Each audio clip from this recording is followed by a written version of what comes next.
find the gold, even in stories that were once so cold. Eyes like a hawk, she's on the prowl. For every single truth, she'll walk that mile. Oh, she's momming it up in style, every step, every mile. With a heart that's fierce, she lights the night, fighting for love like a warrior so bright. The warrior so bright. Oh, she's momming it up in style, every step, every mile. With a heart that's fierce, she lights the night, fighting for love like a warrior so bright.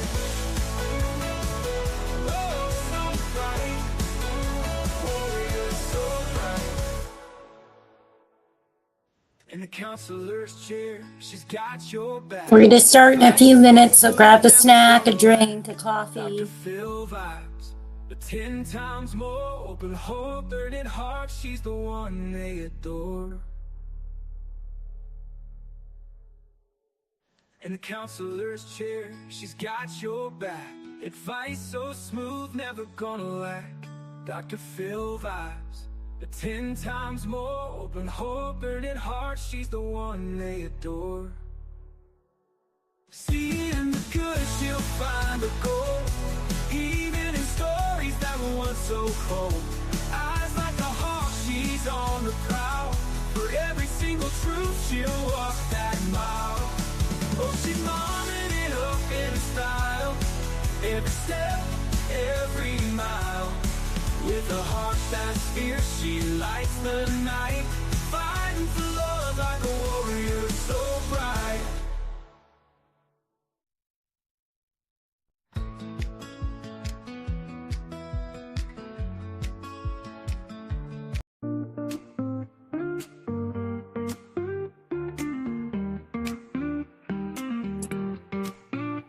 Get your coffee and your snacks. Just setting everything up. Hi everyone, how are you? Good morning. Good afternoon, depending on where you are in the world. Investigates the hidden truth with a pen sharp and couth. Unlocks doors with every word, and justice never goes unheard. Oh, she's momming it up with a heart so tough. Advocate for every child, makes the world a little more wild.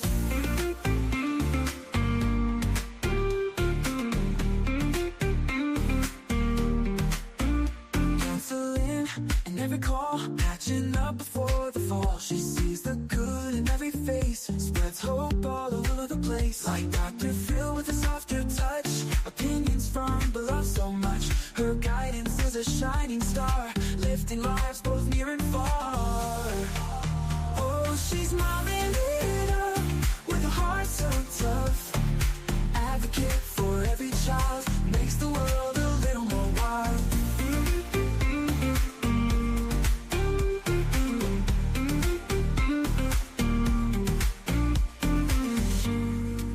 I need to find my Reese's peanut butter cups. That is my, that's like my go-to snack. Oh, she's momming it up with a heart so tough. Advocate for every child, makes the world a little more wild.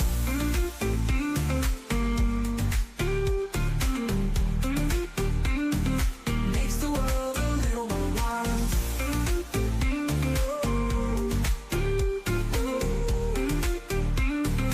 Makes the world a little more wild.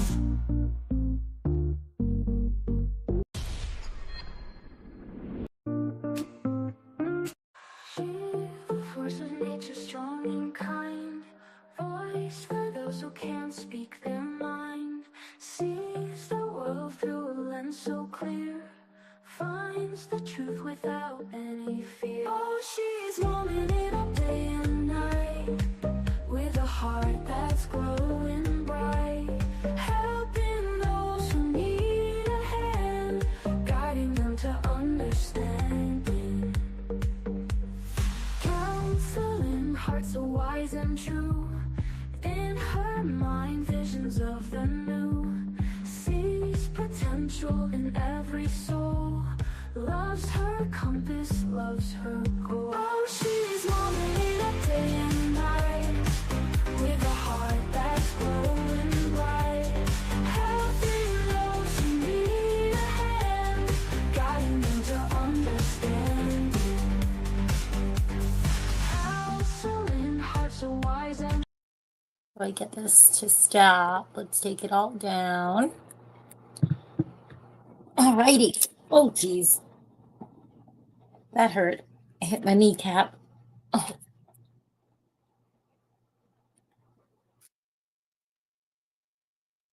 How are you guys? To redo my computer setup right now. In order to get good internet, I have to be in my walk-in closet to get good internet. But I have to admit, this is pretty big, so it's kind of like, I might turn the little office into like maybe like a reading nook. How are you doing, Justice Jane? Hi, Scammy, Holly, and I've been praying for you every day. I hope you're doing good.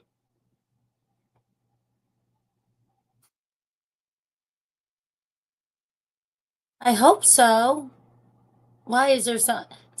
I have been so busy? Did I miss something? Did something go on where they might not? If so, can somebody text me and fill me in? It's a lot of information because, as you all know, like I'm independent with everything. So kind of miss a lot of stuff. But I think, unfortunately, while I have the internet issues, I can't really keep the camera on the whole time because it makes a delay. Oh, yeah.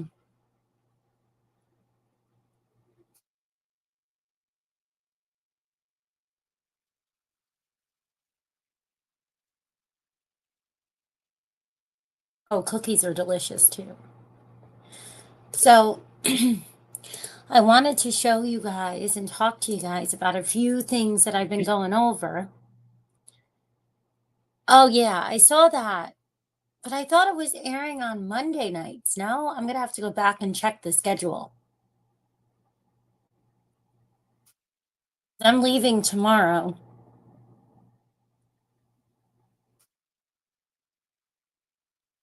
Fortunately, I have to leave. Well, fortunately, not unfortunately. It's actually very fortunately. I get to leave to go visit my son, who is graduating his basic training. So I'm very excited about that. Very, very, very excited.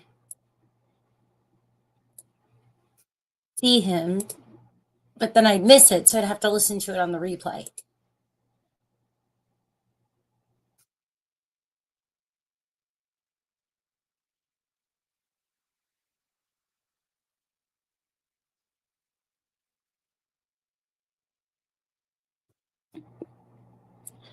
So I was trying to catch up on everything with the Summer Wells case and everything that surrounded Summer Wells and everything that was surrounding Sebastian's, and how, true crime has become such an explosive scene for the newest edition, right, in the genre of this trauma stuff, which is kind of interesting because I've been talking to people that I know and they've been discussing with me how there's going to potentially be another mental health diagnosis that may come into play with social media influencers and the addiction to the drama for the clicks and the views.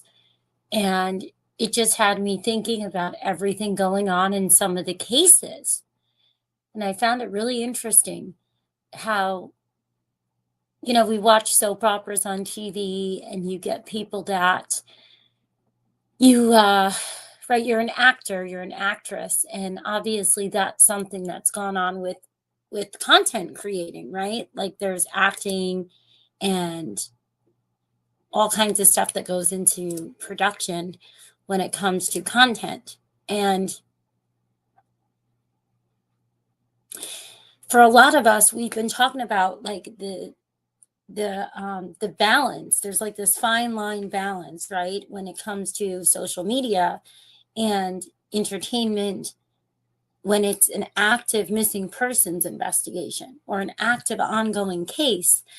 How do you differentiate between like obstruction and just freedom of speech and entertainment? And it's very interesting because we were talking about all these things because there's always these latest dramas, right? And all this stuff that goes off. See, I'm delayed again. I'm trying, guys. I'm trying to get the camera on. Just, I don't know why. Because people say, oh, if you have the camera on, it's more entertaining. It doesn't feel original if you're commenting and we can't see you. But I got to get better service. So the interesting part of these conversations, obviously leads back to what we've all been kind of watching together in some of the cases, and how we see people, as they say, going from one side to another side. And I just wanted to say, like, you don't really have sides. You have producers, right? And not everybody here has producers. There's a lot of independent people that we're just turning on our live streams, and we're just on here sharing a hobby with you guys. Like for me, I'm going to look at this, I'm going to analyze these things anyway. And so this is my hobby. This is my respite, so to speak, from being a full-time caregiver and working and things remotely. And so I enjoy this stuff. I enjoy looking into it. I enjoy, like we all do, we're enjoying cases, and not in a good way because they're most of the time very sad, right?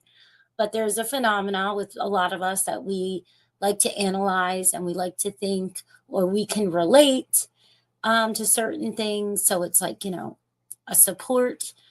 There's all different reasons.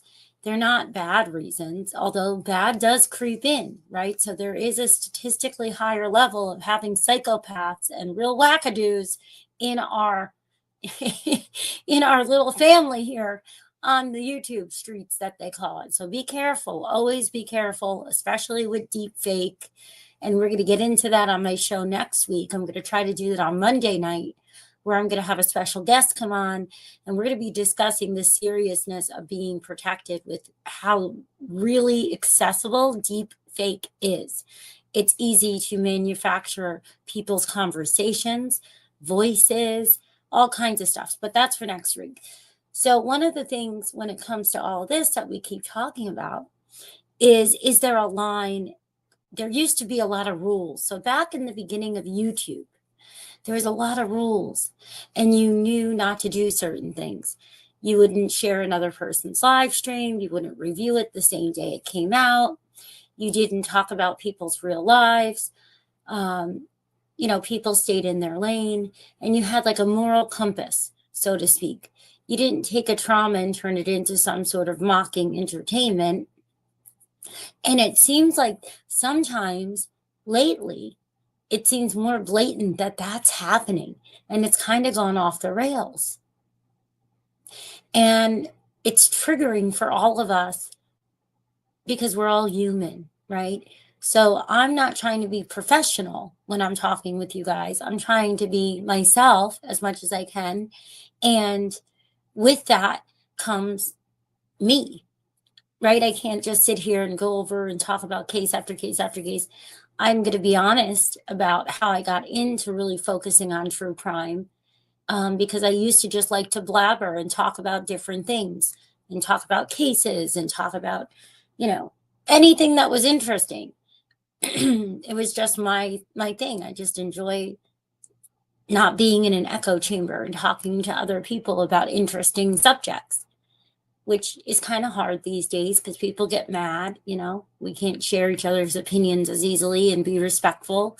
But oh my gosh, like going back into trying to do content or co-hosting is impossible in a lot of ways, it feels like, when it comes to this, because there's like teams, like I was saying, and it's like people are with different backers and different productions and different things, that are so complicated.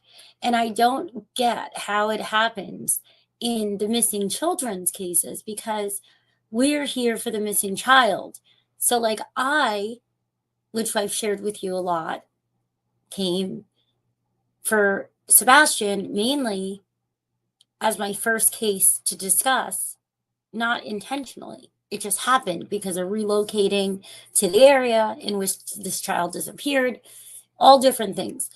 And I was going to be doing my content and doing stuff again. And I didn't necessarily think that I would go back to making content and it would be focused solely on, missing children. And as time goes on, I know I'm going to go back to doing a lot of other things in different psychological components and different, statement analysis and stuff like that. But that's how I got into Sebastian, as you know. And I feel like no matter what you do, somebody gets upset with you. Somebody gets upset with you, they take it the wrong way, and you don't know why. You have no idea why. Oh, here's your comments again. Yay. Okay, it's finally, I was having issues with StreamYard showing the comments, so I had to open the YouTube chat, and now it's all coming through perfect. Etiquette. Thank you so much, Justice Jane. That's what I'm saying. We used to have etiquette, and I don't know what's happened. I really don't, because I've never been with any creators. So I never knew anybody within the true crime community here. I found everybody from, Sebastian's case. And it was hard to find people because the algorithm, that's a whole nother show. That's like another 20-hour show, the way the algorithms are set up. Good morning. Welcome. So it's been really interesting. I was just, when we were having these discussions about, they're like literally studying things about potential mental health diagnosis with what happens to people, right? This phenomena of everybody getting on TikTok and getting online and just wanting to talk to yourself. And sometimes it's really unbecoming, right? And sometimes it's powerful and really helpful, and how we can do a lot of good with it. But with Sebastian's case, and then I noticed when you start looking into Summer Wells, and with a lot of these ones, there's like this bizarre thing going on, and I don't quite understand it, because I don't think it should be that way. Hi, Busy Mama, welcome. I don't think it should be like, I enjoy doing the content and just being open and honest, but doing it with as much of empathy, right? And having a moral compass, but we all mess up and we all learn and we make mistakes. But I personally had have an issue with certain things that I feel cross the line, and I don't want to associate with that. Doesn't mean that I'm, trying to go overboard with my judgment call. It's just awkward, because profound autism and complex special needs really hits my life, which is why content is such a passion of mine, I think, right? Because it's my respite. It's my way of, in between momming it up with everything going on, I can talk to you guys as I'm enjoying my hobbies because of something so profound as profound autism. That's how I got into this. I moved across the country so my daughter could have intensive private therapy, and my son, it was a whole slew of reasons. You can go back in the lives, because I want to get into this because it is late. But I just wanted to say thank you guys for coming, and I hope that we can all agree that Sebastian is the focus. We are not law enforcement, and I'm not picking a side. I feel like there is no side. I don't watch things that are racist, prejudiced, and extremely hurtful, where there is no apology, or there is no, hey, I had a moment and I hit a live. because we are all human, and I wish I didn't do that. Just, an agreement amongst us that there's just lines we don't cross. And as I've stated in my last lives, for me personally, Julie Skolnick crossed lines. It has nothing to do with Tony Mathis, the spokesperson for Seth, although it did kind of lead into that when I was looking at it, that I don't think that's exactly right either because of where it's coming from. I'm not looking into him. I'm not going to go out there. I'm here for Sebastian. Okay. So it doesn't matter to me what somebody's history is because I'm not working with them, right? What do I like? It doesn't matter to me. But I don't understand how I feel like it's false outrage, because if you sincerely feel like you have information that is so pertinent to potentially finding a missing child or solving a murder or something like that, that you would sit on it and then throw it out there months later. I don't understand that. And it's just uncomfortable because for a lot of reasons, right? A lot of reasons. And I have a second channel that I'm going to share where we'll do more of the trauma stuff with as much etiquette as I could bring, so that on this channel, we're not going into this stuff. We're just going to go into these videos, talk about them, and share our ideas, because I like to highlight the things that I don't see everybody discussing, right? We've gone over a lot of the interviews from the stepfather that were on the Cluminati channel. They were each 5 hours long. And we went over interviews that he did on that Queen Bee panel that were, 3 to 4 hours long each. That's the kind of stuff that I enjoy, going over the things that are often overlooked, because to be honest, listening to it is boring. Listening, I don't know how people sit there and listen to Chris Proudfoot and some of the other creators, because I get bored trying to tune out the noise. But that's what we'll be focusing on here. But I wanted to just make a statement after this conversation, because I realize there's a lot of what I feel is false outrage. It's not coming from a place of trying to help. And do we have a moral compass when we're claiming to be advocates? Because for me, Julie was claiming to be a big advocate for autism and trying to help parents with resources, and she had all these connections in Tennessee. And one would think that with what this case did to affect my personal life with my family, that she would have been able to help me find some resources in the area when I've been struggling, because it is really hard to find parent call lines and things like that. You have all these things that you kind of put into place for yourself, so that if you're going through a rough time, if you have, if your child is having like meltdown central and it's just been hours of yelling and screaming, and, it gets to you, and you have to stay as calm and as, you are the energy that feeds all of your surroundings in general, and your children feed off of that. But when children have different, special needs, especially autism, you have to stay that way with them, because a lot of them will be scripting, right? And they'll mimic.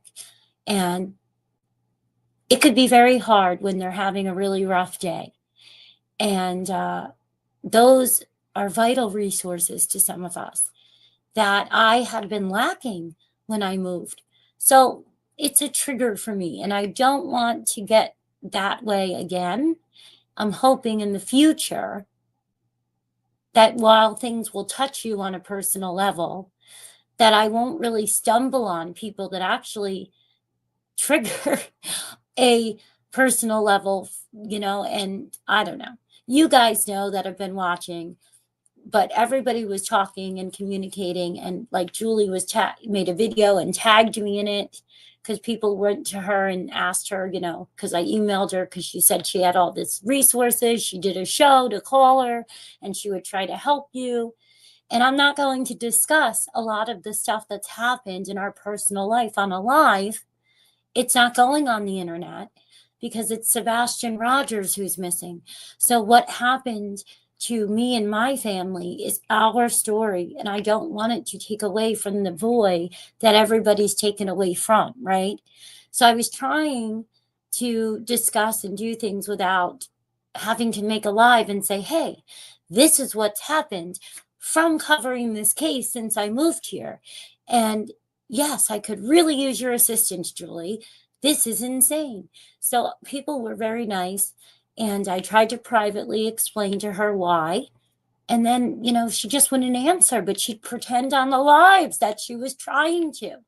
And we had one phone call that conveniently, the day that she decided to change the script and go all drama. And it put me in a bad light with people that I don't know, because I'm not with a team. I'm not with a producer. I don't have a script. I don't have packets. I don't get paid.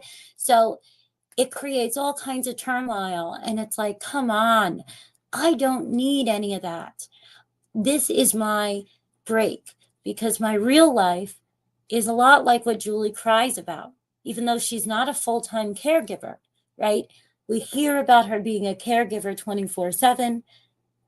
Her son is now in a residential, and I don't judge that. That is crucial, and that is needed. Very often, it is a great benefit for the individual and for the family, right? So I'm not downplaying how much that can be helpful.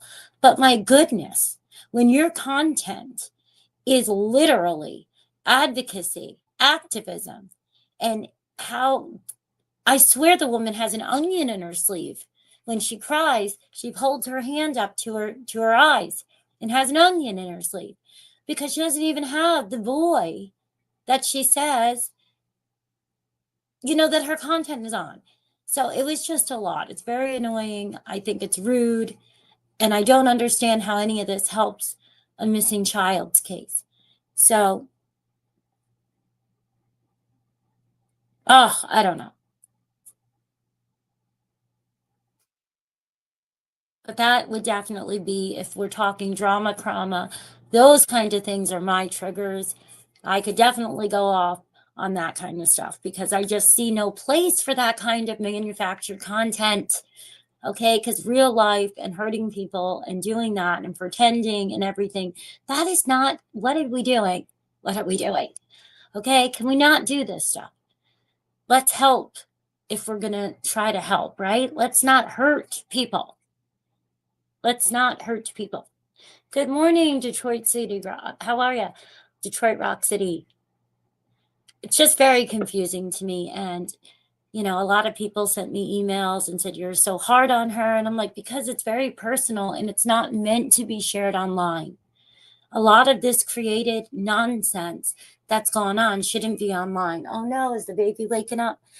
The little one is up. Let me go get him a bottle. And while I'm doing that, you guys will be in my Bluetooth, but let me start this, because this is where I wanted to get your 2 cents in 4 minutes. Link. Oh, he found his pacifier, but still, I gotta get him a bottle. Thank you. Where are you from in Brooklyn? What? Which part of Brooklyn? That's where I grew up also. Well, East New York. Oh, yeah, I know it well. East New York. Miller and Bradford. This is funny. This happens to me all the time, because he still needs a drink in the middle of the night, twice a night from his, from the surgeries and stuff. It's been really hard. And then he'll get his pacifier and he'll go back to sleep, and I'd go get the baba. Okay, I'm making him a bottle now. So I'm going to start this, if you guys don't mind. I'll be listening to it with you. And then I have a couple questions. This is from Josh the Lab, right? And it is Dr. Gary and Chris McDonough.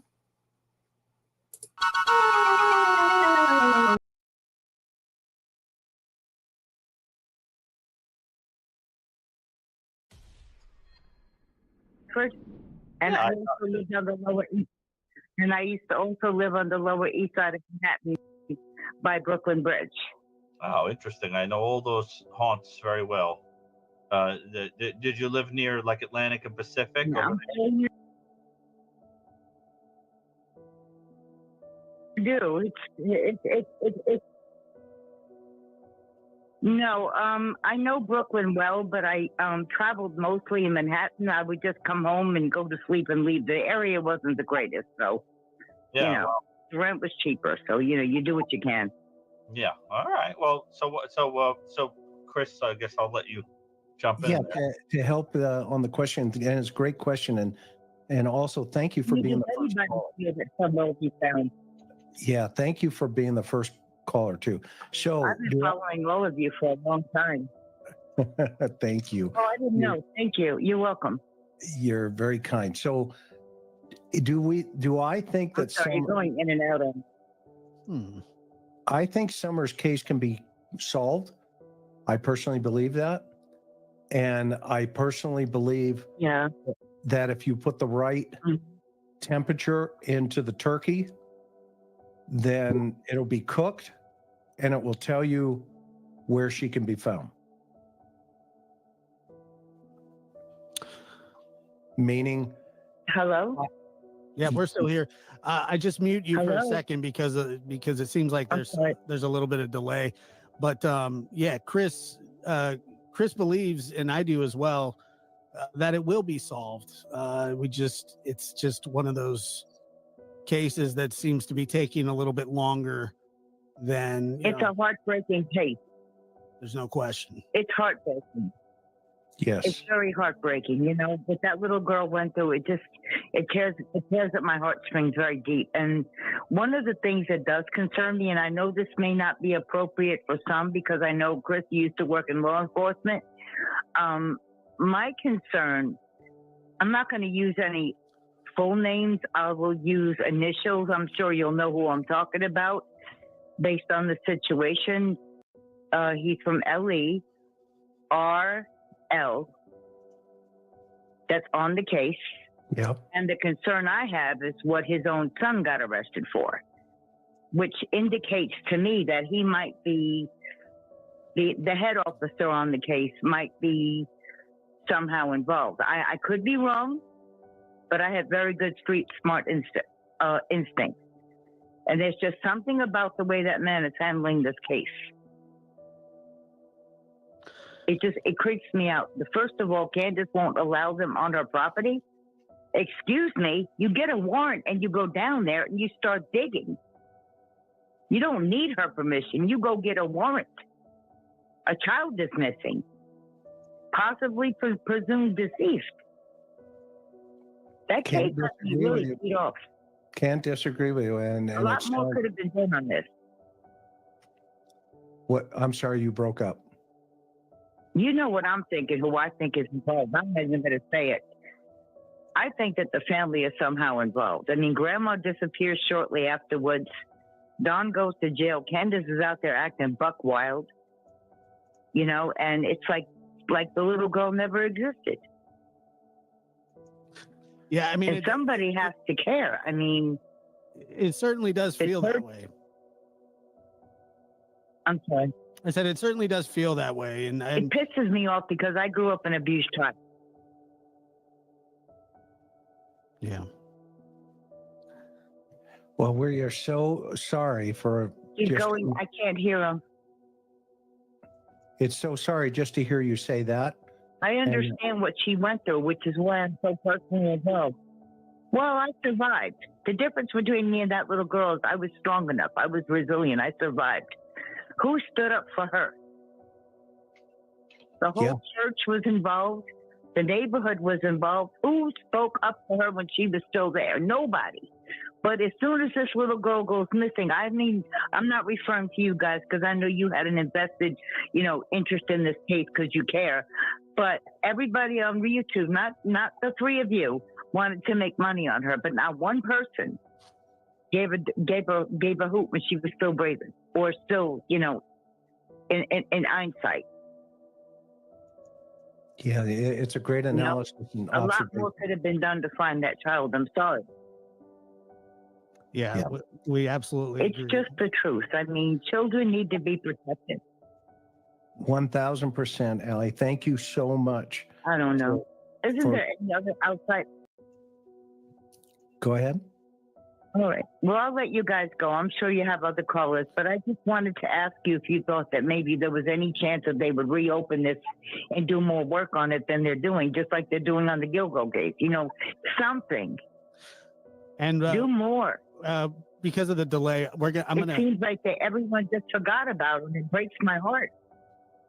Yeah, we'll talk about it a little bit more. I'm gonna drop you now, but we really do appreciate your call, and I understand that your passion for this case. Like, you're more than welcome, and thank you for giving me a chance.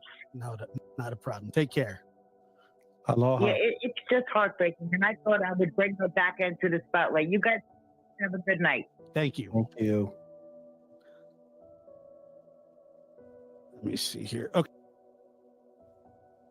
So before we hear a little more of everything with them, what do you guys think? Because I thought this was a wonderful panel, and I really enjoy Josh's content a lot. I watch it a lot, and it's not just because my schedule is so wonky with the baby getting up so much from the surgeries, and then my little girl with all this stuff, you know how it is. And I'll spare you the onion in my sleeve, y'all. But I think he does wonderful. I do have to be honest, I didn't ask him if I could review it, so I'm gonna have to email and ask him if I don't think he would mind, but it is courteous to just ask.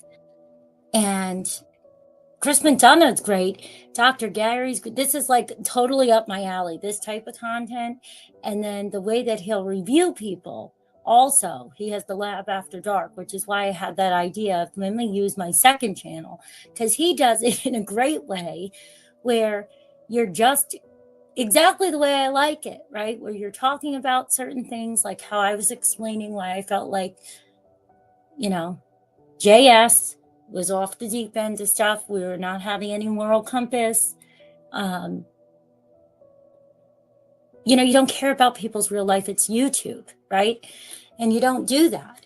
But when people are acting and using, their influential channels, you can go over it a little bit and discuss it and have, because you're going to do it anyway. If we're watching stuff anyway, why not chit chat while we do it the lab. Hey, Josh, how are you?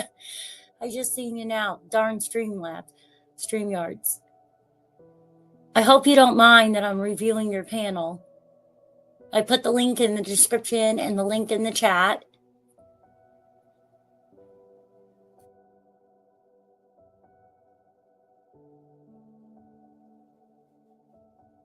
Detroit City. And that's what I thought, Detroit City. That's what I thought. So that's why I was really perplexed by what was going on. And, like I said, I didn't, as I was, what my trigger was the commentary made about we know a secret you don't know and all that. And then trying to use people's real personal matters. And if you ever do have something that is substantial, you wouldn't sit on it and you wouldn't pull it out whenever the wind blows. Because in my mind, that is the last thing you would do if you're trying to make a difference. That's just me. Just me. But I think he's on. Hi, Cassie. How are you? Welcome. I think that it's just wonderful when you can have other people that bring a professional, it's a totally different mindset, right? So Chris McDonough has a different ability. He has a lot of different skill sets. And then, Dr. Gary, and they have fantastic personalities. So they're watchable. Because you guys that were here when we were trying to get through those long panels with the stepfather, with Chris Proudfoot on, Illuminati or Clueless Like to Lie Latte, and,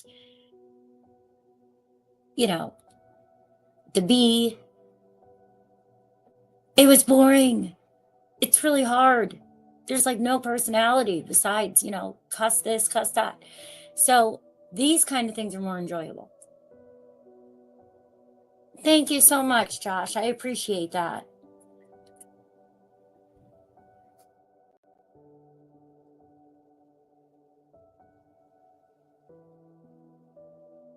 I do too, Justice Jane. I like it. I like when you can have the audience. However, I can't do that right now until I figure it out, because I used to do it. That's why I enjoyed when I was over at the Disclosed TV thing for a while during 2020, 2021. But without somebody that's like there, or without the delay, I'd have to go back to OBS and use a green screen or something. Because as the last couple times, of course, what do you think happened? Somebody comes in and they drop the N word. That's the go-to trolling. Still exists in 2025. It's just awful. But I have always felt very confident that these cases will be solved eventually. And it could take a long time, because I do feel that there's more at play here that I'm just not going to discuss on live streams, because I don't want to ever obstruct because sometimes when you're going through things, if you might have put a puzzle piece together and you don't even know you did, you don't want to mess it up. You know what I mean? And I do think that there is a lot of stuff that happens online. And one of the things I'll direct you to, and I'll share it in the chat in a minute while we're watching the next question, is Operation Protecting Tomorrow. This was an operation that was done by the TBI in Tennessee, and it's really interesting. They do have a little discussion on social media and how they use it to help them with cases.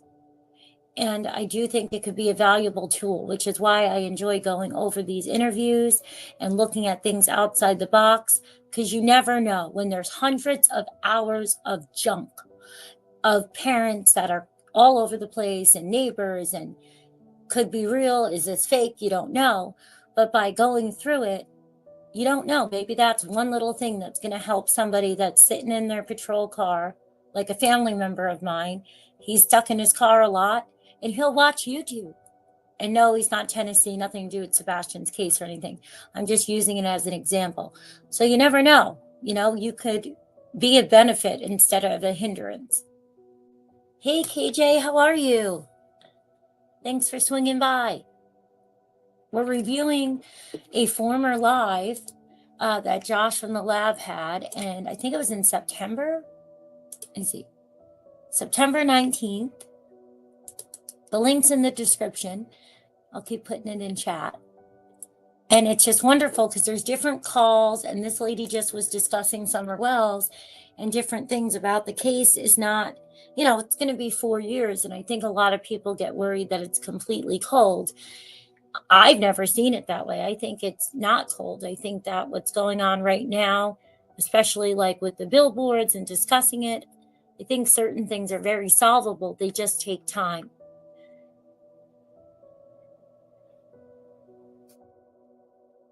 And what I found with the Summer Wells case is I didn't really follow that much of it online because it was a mess. It was a mess. And it's funny because I kept saying, why do I remember this voice? I remember that voice. I remember these voices from somewhere. And I couldn't wrap my mind around it until I started reviewing some of the Summer Wells panels. And I was like, oh my gosh, last night, I think was it Josh's show After Dark? I'm trying to think, because I fell asleep. The kids went to sleep 8 o'clock. Then he got up again at 2. So I woke up. I don't know. I woke up and there was a show playing. I'm pretty sure it had to be Josh from the lab. And they were going over one of the people from Summer Wells. And I was like, oh my gosh, that's the guy I remember. And I didn't watch a lot of people. In fact, I think it's the reason I wasn't watching channels, because I was like, this guy is a total shyster. This guy, his name was Ed, I think. Ernie. That was the guy's name. I was like so shocked. So it's a mess to try to catch up on that if you weren't around for it. And I'm trying to get caught up on all the middle parts of it, because I listened to the major parts of it. How are you, Jenny?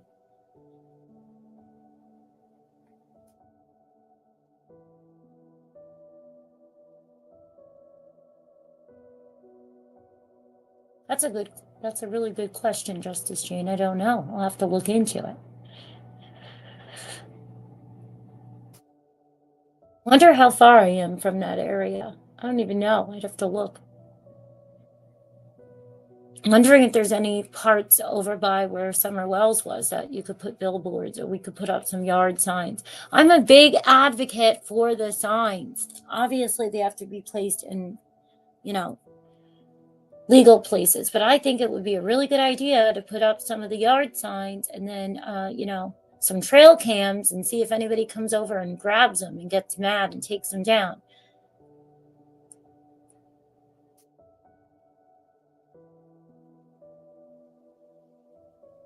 Yeah, busy mama. That's what I was thinking. It looks like there's an enticement there. And I could pull it up, but I'm pretty sure I had seen something on X that they were adding for Summer Wells. I'll take a peek while we listen to the next question. Let's see.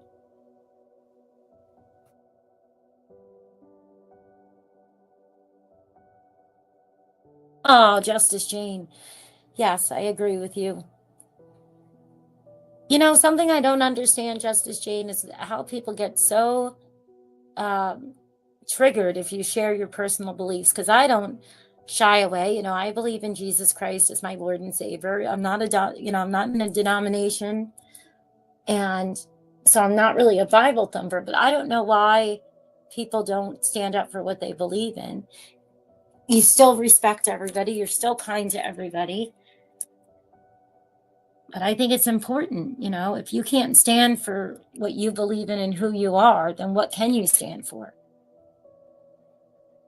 If people are that offended because of your religious belief, and I don't even like to say religious, right? Because religions and all of it goes off the rails. But I mean, that's just foolish to me.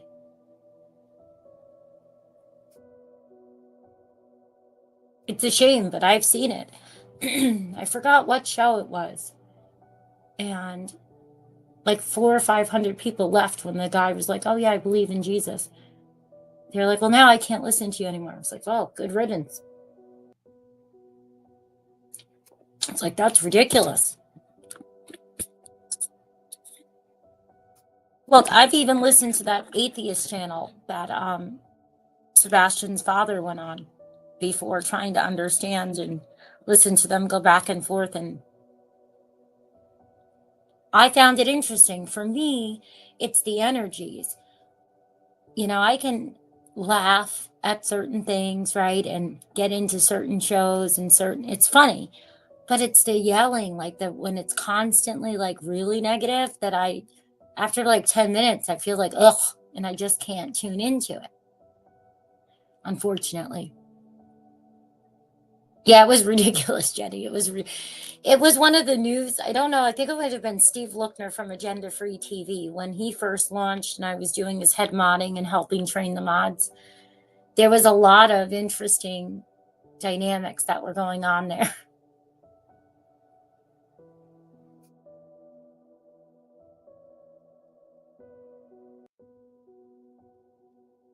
It's interesting that you say that, Justice Jane, because that is my one thing that I'm like, listen, a lot of times when the kids aren't around or I'm ticked off about something, I will say a few choice words. It does happen.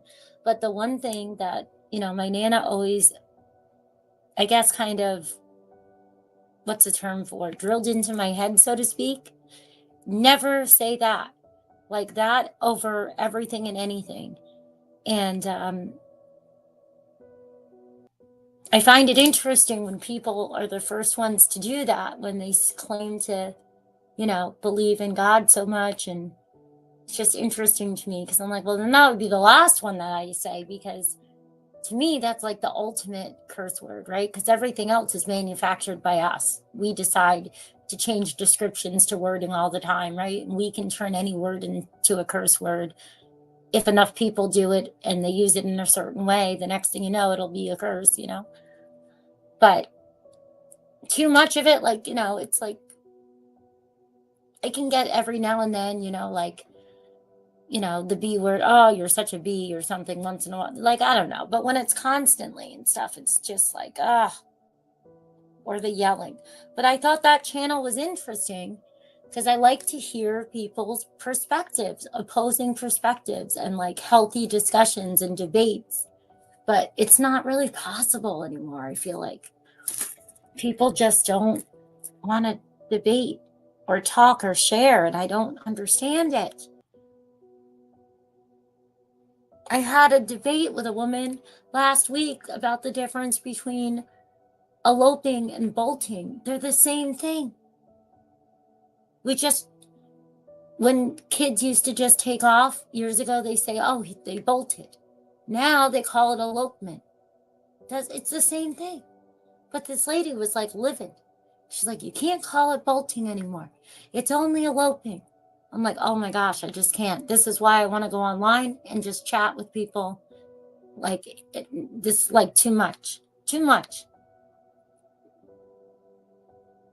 All right, I'm going to stop rambling now, and we'll go to the next.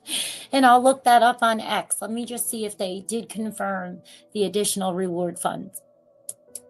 Okay, and so I guess your question basically is, do you ever think it's going to be solved? And I do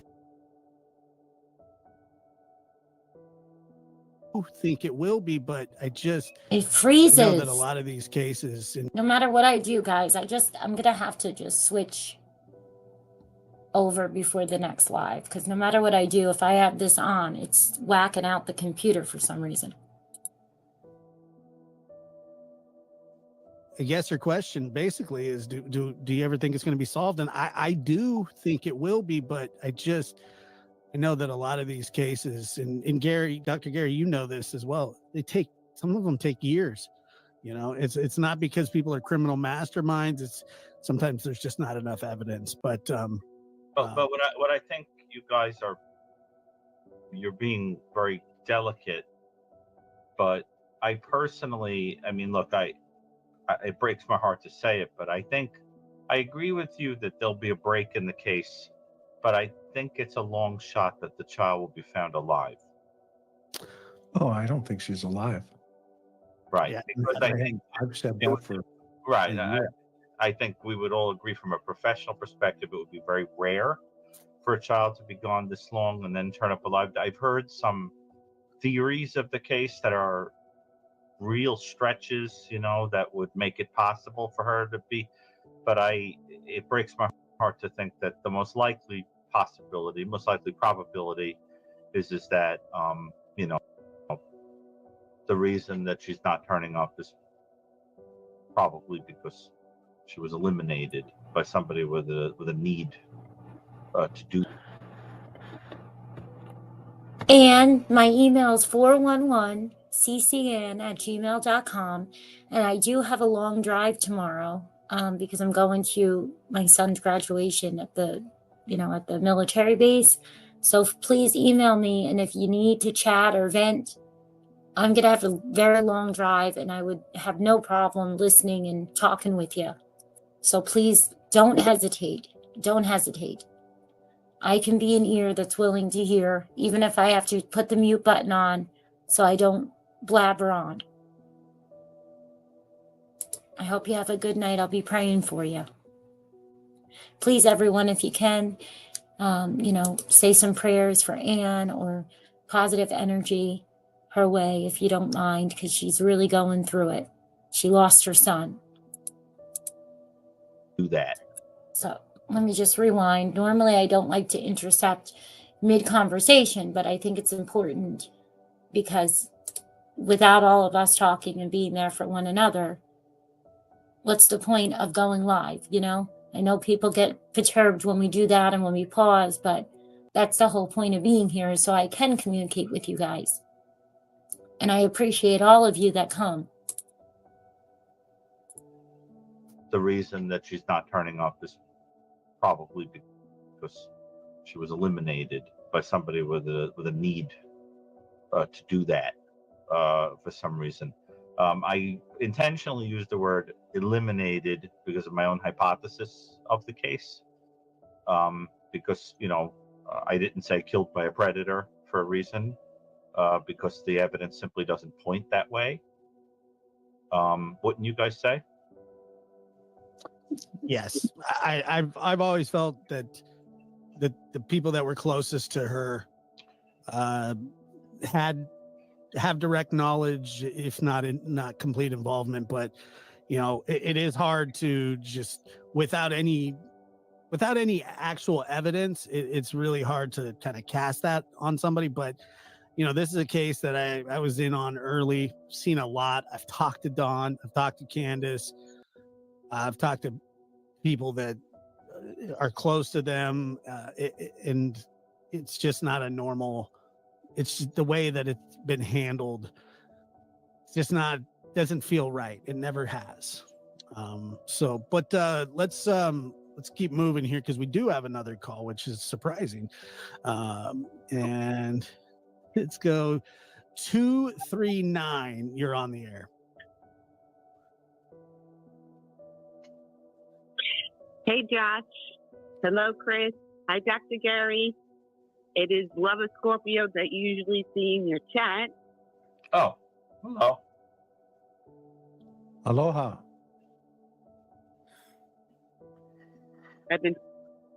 Aloha. So I come to you from the great state of Florida, and I actually have two things. You guys could pick either one. The Trump almost eliminating, him getting almost eliminating, or the guy with lots of lube, and how that's going to play out.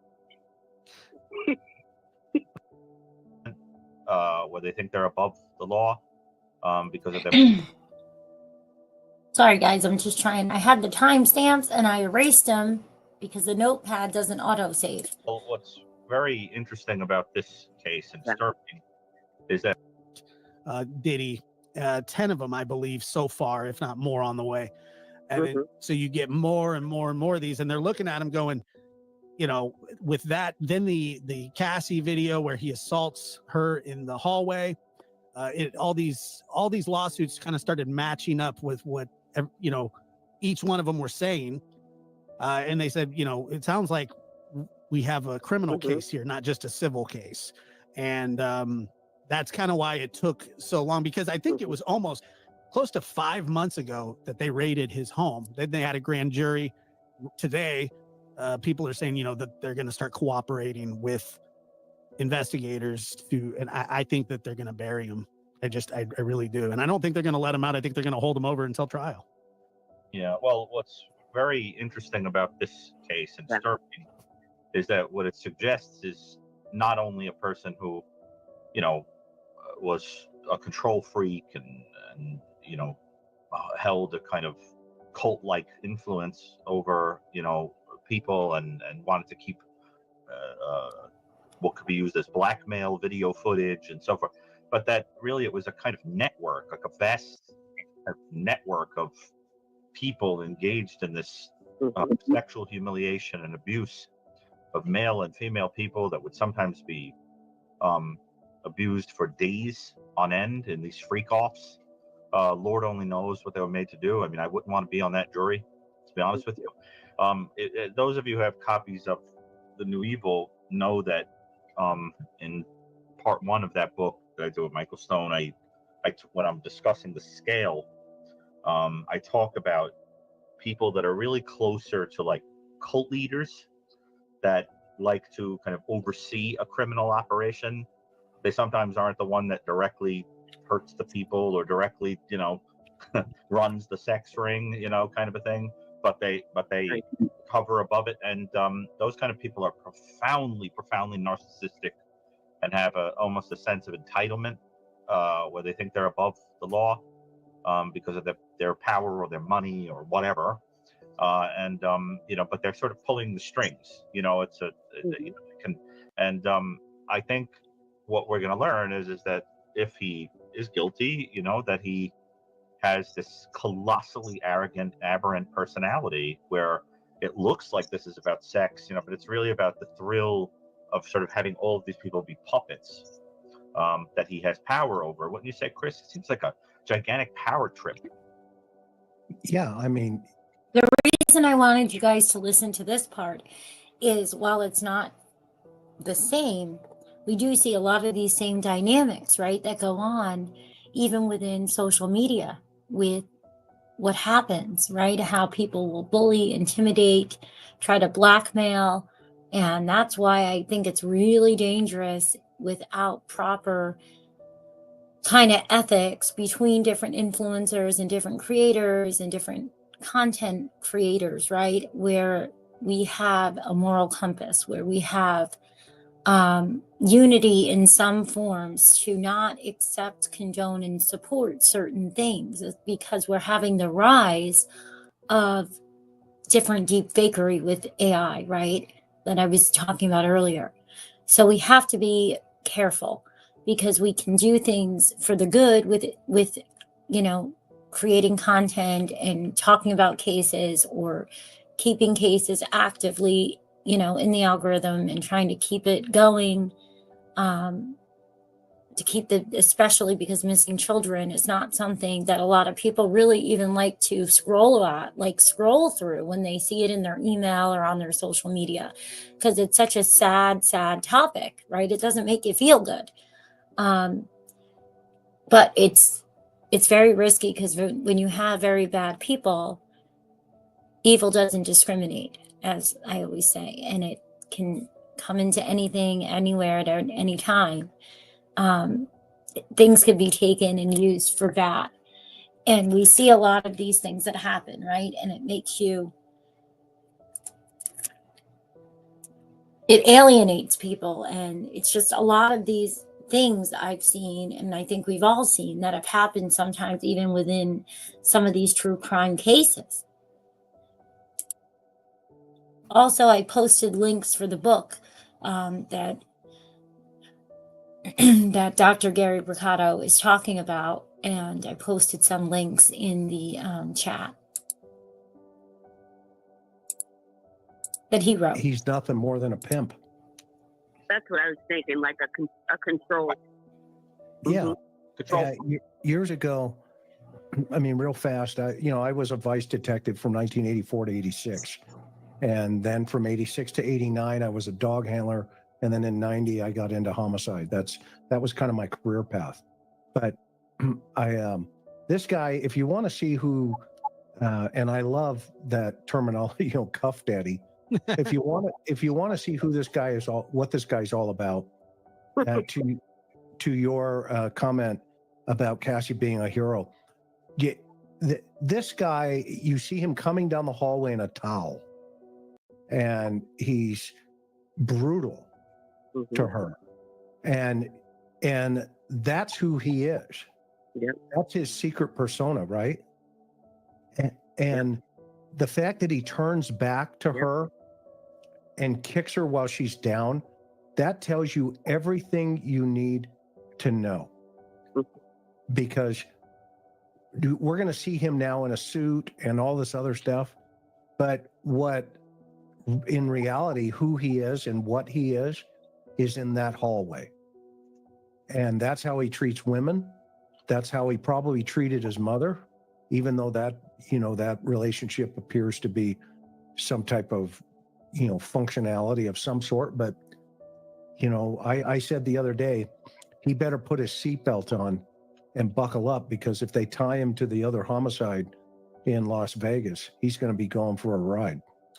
Yeah, and I believe that suspect has pointed his finger at Dwayne Davis. That he has pointed the finger directly at Diddy for, I guess, the assassination of in '96 of Tupac Shakur, and that has been one of the biggest unsolved mysteries or crimes in years. And a year and a half ago, you have a SWAT team roll up to his house, and the other gunman that they said they believe that he's deceased, and so this is the guy that they're going to put on trial. But he's going to point the finger, and I wouldn't be surprised if that was the only. It wouldn't surprise me if that's the only body that they tie him to. He has a real yeah. It's just Did that answer your question about the?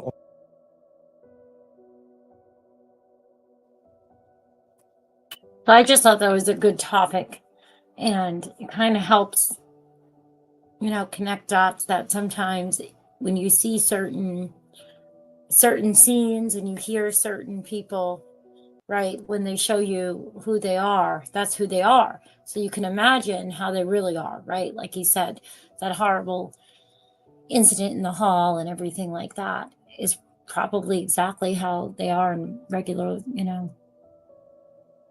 without the suit, without knowing that the camera or the phone is recording, right? Just heartbreaking. Let's see, is this where it just doesn't seem probable that somebody did it once and stopped? Yeah. Right. I feel that way a little bit about Hormon, right? Yeah. When they say that, Absolutely. a certain amount of time, and I'm like, but you usually start doing these crimes in your 20s, right? And they don't arrest this guy for decades. I mean, where are all the problems? And thank God for DNA. It's an unbelievable technology to give a lot of peace to a lot of families, a lot of closure. It's also fascinating how it has, what you don't hear as much about is where that people get exonerated because of it, where they just pin things on the wrong person. And then that they come back and they say, actually, this person's been living with impunity for years, and it's really that person. And that's also a whole other topic. I think that's worth its own show. People that just fester in someone else's crime. What you guys say? It's interesting stuff.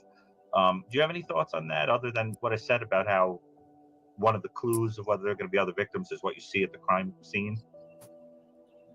Are you asking me? Yeah. Both. Yeah. No, I mean, to dovetail, what an excellent analysis, that you brought to the table here on this call. Great question. I appreciate it. A great question. And, some of the variances, obviously, that we're seeing with this genealogy capability. And of course, that field of science is constantly fluid and changing and getting better. It's not getting worse. It's getting better and better, right? And so some of those data variances, I think, that we look for in the Cold Case Foundation, there's a couple data points.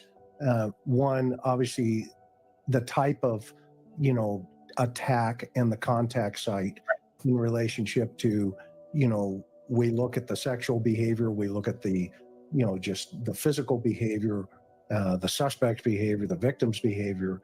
And then you take, just as a simple example, those four variant points in back, 20 years ago, when VICAP, when the FBI, the Violent Information Crime Apprehension Program, was established and put together across the United States, it was succinctly designed to try to find similarities in relationship to crime scene, analysis.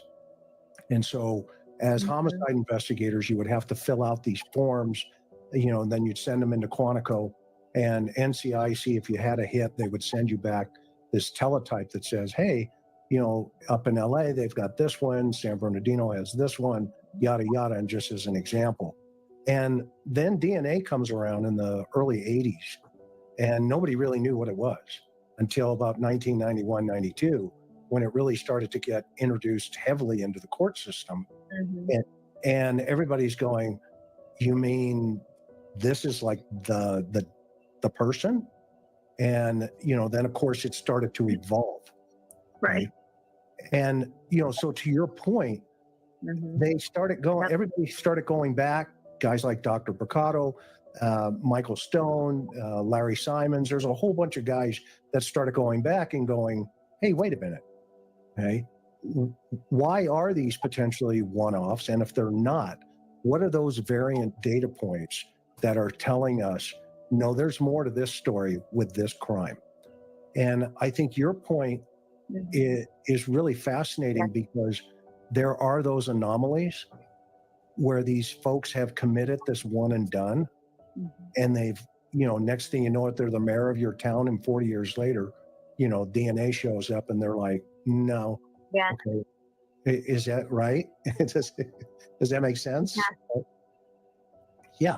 And 100%. Yeah, 100%. Yes. And I'm thinking, yeah, go ahead. No, I'm listening to you. Go ahead. Chris, pardon me. Thank you. Even Richard Allen, there's no real DNA history. So to the outside world, this seems like, quote unquote, one and done. We have no proof that he did anything before. He was living a middle class, everyday life. And suddenly we go, whoa, he might have allegedly committed this crime. There's, again, all these true crime stories of, at the mall, the girl killed at the mall, and 50 years later, the DNA tracked back to a grandpa, and everybody said, oh, he was the best grandpa in the world. He would never do anything wrong. And we still can't take that DNA and find that he did any crime anywhere USA. I know there are problems with the databases and things like that, but it's just so fascinating to me that there could be a story here behind perhaps a segment of society where there really are one and done horrific killers out there. I would agree. I would agree with you. One and done. They got so scared that they did it and they got away with it. I would agree with you that is definitely always on the table as a possibility. And your comments are right on target. And I just think it's awesome. So thank you, by the way, for calling in. We appreciate that. Yeah, I find that fascinating, the way they can use the ancestry now, and even if people aren't in the database, narrow it down based on relatives that are. I mean, technology has advanced in ways that are profoundly useful. And then with the yin to the yang, like I said, there's also a lot of things that now are also profoundly, potentially bad, right? Like the fakery stuff. I love it. Thank you. All right. Thank you very much. Thank you, everybody. Have a good night. I'll just add to that I think there's probably a lot more one-time sexual assaults that go unsolved than one-time murders, because I think once you've escalated to killing, if it's based on a fantasy need or personality need, chances are you'll keep going. I think at that point, it's very unusual, let's say, for a guy to go out and commit a ritualistic torture murder, and then that's the end of it. It's like once you've kind of gone over that edge, and Ann Burgess always talks about that. Yeah, There's a point of no return for some of these people, and but I think sexual assaults, Chris, you'd agree, there's a lot of that. The opportunistic assault that you did, when you were a certain age, and then you grow out of it, whatever, you grow up and you go, oh my God, what was I thinking? I can't believe I didn't get in trouble for that. Not that that's great that you didn't get caught. I wish they would. I have to tell you, if there was a database where I could, or any of us, even people that are running for public office, people in prominent positions, where we could all willingly give our DNA to put it on file so that we could be checked, right? Mine's on file. I would do that. Yeah. Oh, you mean the work you do? Yeah, it has to be. Yeah. I think my fingerprints are on file, but that's when I used to coach sports. It was like through the rec league, you would have to go get fingerprinted, but DNA, no, I don't. Yeah, I mean, I think there should be databases like that. I mean, there are civil liberties issues, but the fact is, if you don't have anything to hide, why would you mind putting your? That's a fact. Yeah. And I just kind of think that, especially with people that are entrusted with, the care of children, people that are, things like that. I mean, come on. I mean, put yourself on fire. Gary, I think you, right? I think you would agree. The type of personality she's talking about is a power of reassurance, right? That guy. Right. Yeah. Right. Or sadistic or aggressive assaulters. If you got that far down the track, they would not turn around. Yeah. Right. Exactly. Or even opportunistic situations. Yeah. She could mean, but I think it's a really good question, and it's a really interesting question. I'm surprised we haven't gotten any questions about Koberger. I thought every question would be about. What do you guys think about that? Because I know there's a lot of conflicting opinions on having databases for the DNA for purposes like they're discussing. I kind of think that it should, because we obviously have certain things that you have to have your fingerprinting, and then you have other levels that you also have to give DNA. So I kind of think that there's no reason not to have it when it comes to children or maybe seniors. Like, I don't know. What do you think? Let's get to the next call. Maybe that will Find be out. Yeah. 931, you're on the air. Go ahead. Hey, Josh. Hi, Chris. Hey, guys. I have a question concerning everything that I've seen with, missing children and then being involved in one. Oh, it's Seth. I didn't even know that Sebastian's father, Seth Rogers, called in. I should have known, because that man has been out there really trying to find Sebastian. I mean, it's just heartbreaking. Heartbreaking. What is the odds, and why is there so many death threats and stuff going out? Why do people feel like that they should bully a person that's looking for a missing child? And where do you Yeah, see, I want to rewind that, because I know that is not an exaggeration. I know firsthand what the heck is going on in our life, and it doesn't make sense. And it looks like there's a lot of this in the cases that we're talking about of Summer Wells. And oh geez, Josh, I'm sorry if you see this. I didn't mean to pause you at that exact moment, but I'm interested to hear the answer to this. 931, you're on the air. Go ahead. Hey, Josh. Hi, Chris. Hey, guys. I have a question concerning everything that I've seen with missing children and then being involved in one. What is the odds, and why is there so many death threats and stuff going out? Why do people feel like that they should bully a person that's looking for a missing child? And where do you think these people get off thinking that that's going to actually stop the person? So your question, and Seth, I can hear it. Am I wrong? You're not. No, you're right. Okay. So your question is. No, you're not. I'm not. No. This is Seth Rogers. I'm calling in. Yeah, I can hear you, brother. People that would like to know. I mean, me personally, I've been threatened. I've had death threats. I've told people on the news, I'll be your Huckleberry. You want to threaten somebody? You can threaten me. Don't be threatening people that are helping trying to find my son. But what is the purpose of all these threats? There is no purpose. Think that it's going to work in their benefit? And has there been anything like this in the past? Yeah, Seth. Okay, so to help, number one, you're doing a great thing by being persistent in finding your son. You're out front. You're talking, and because of that, we are living in a time in 2024 for the first time where good is bad and bad is good. Oh, that's and so true. When you're doing good, there are certain personality types, and I'll let the doc talk about personality types, but from an investigative aspect, being LE, it's taken quite some time just to get the documentation out to the public that you are actually working.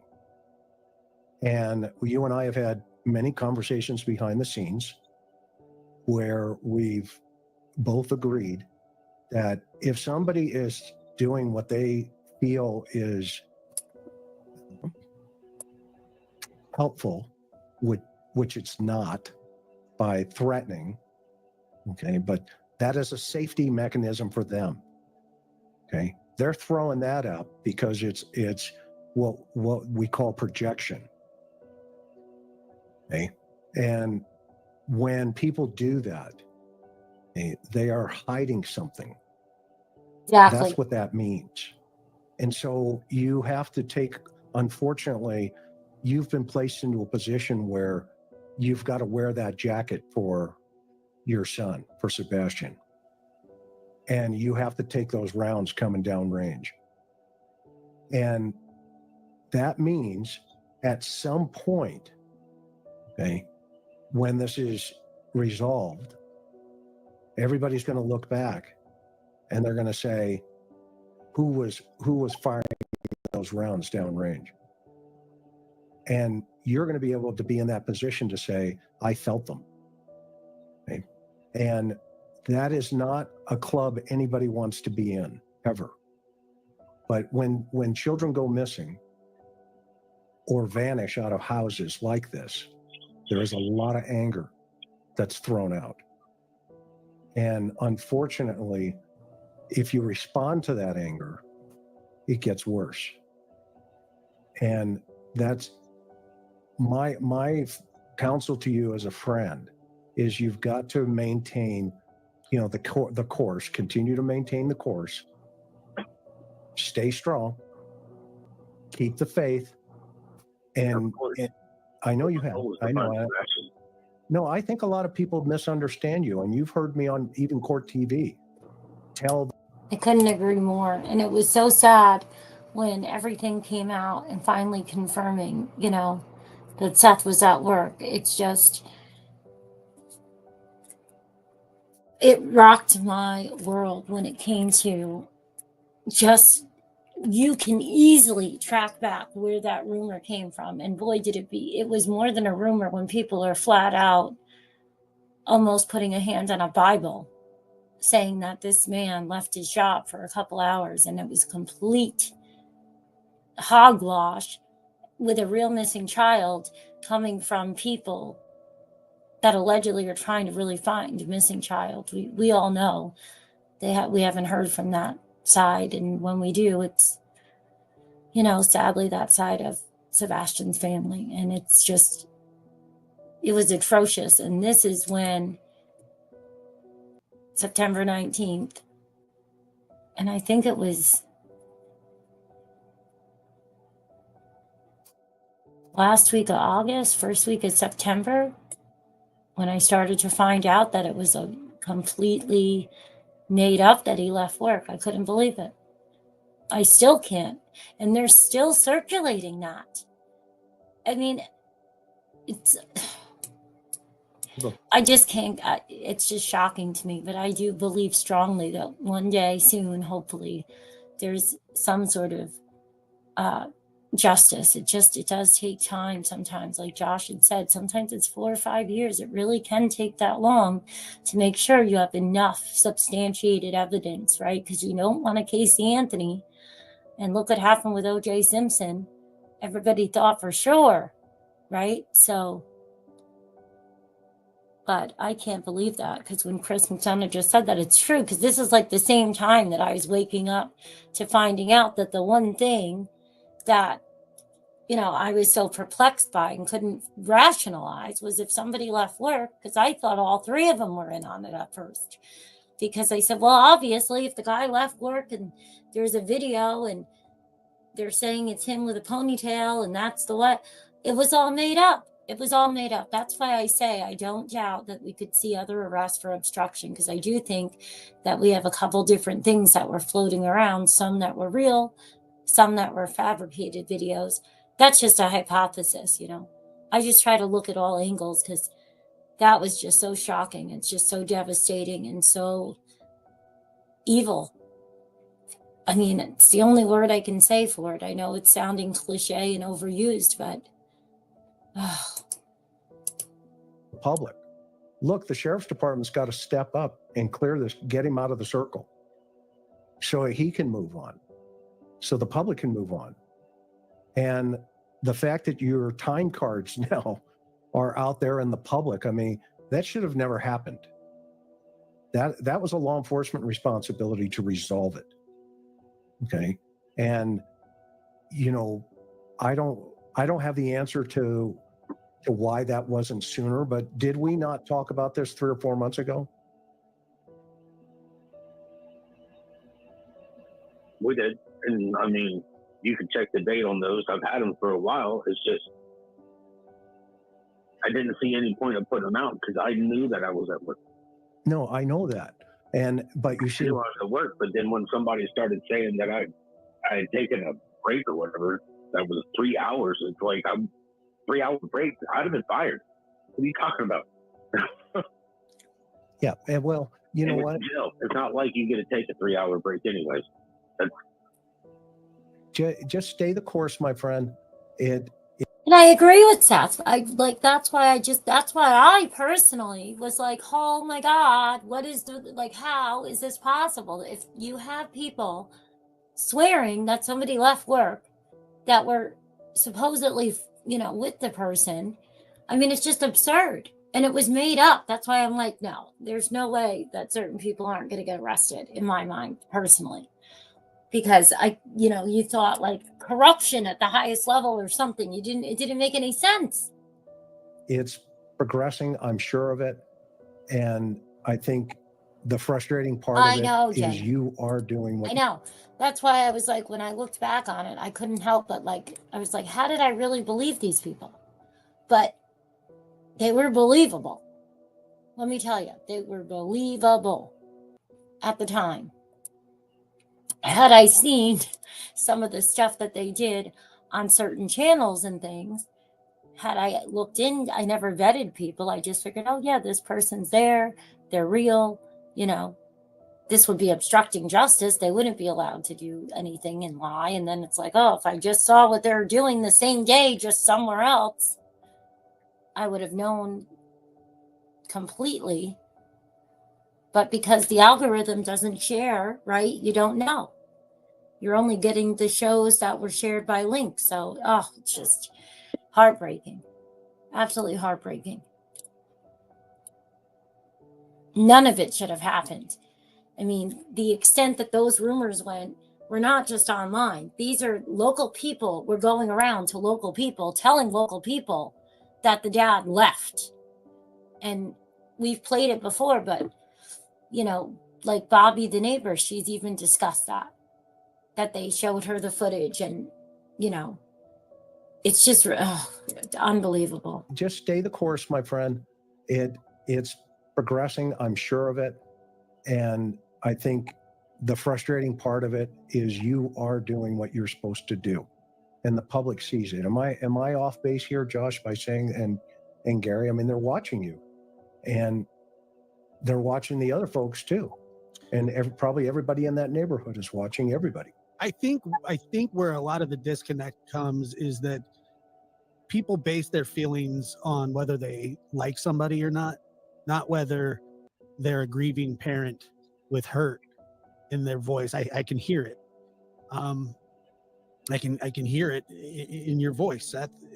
This has taken the biggest toll that it can on anybody. I mean, sometimes I just feel stupid because I don't know what to say sometimes. I've told you this before, and because it's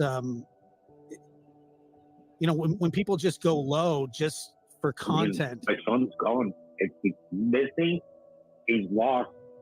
And then everybody wants to put him on the back burner to throw crap at people.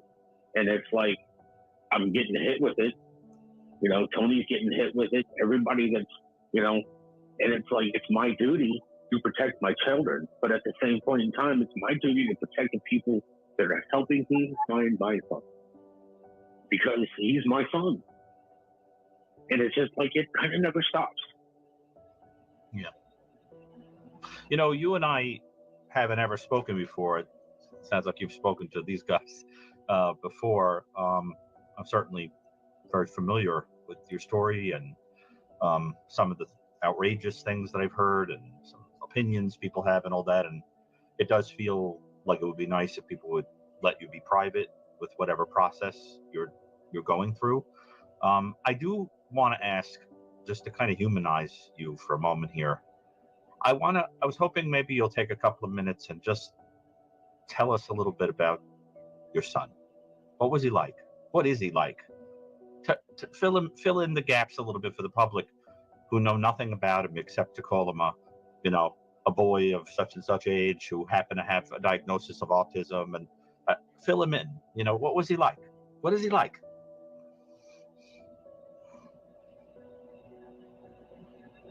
If you could ever have somebody that was happy all the time, my son was not happy all the time.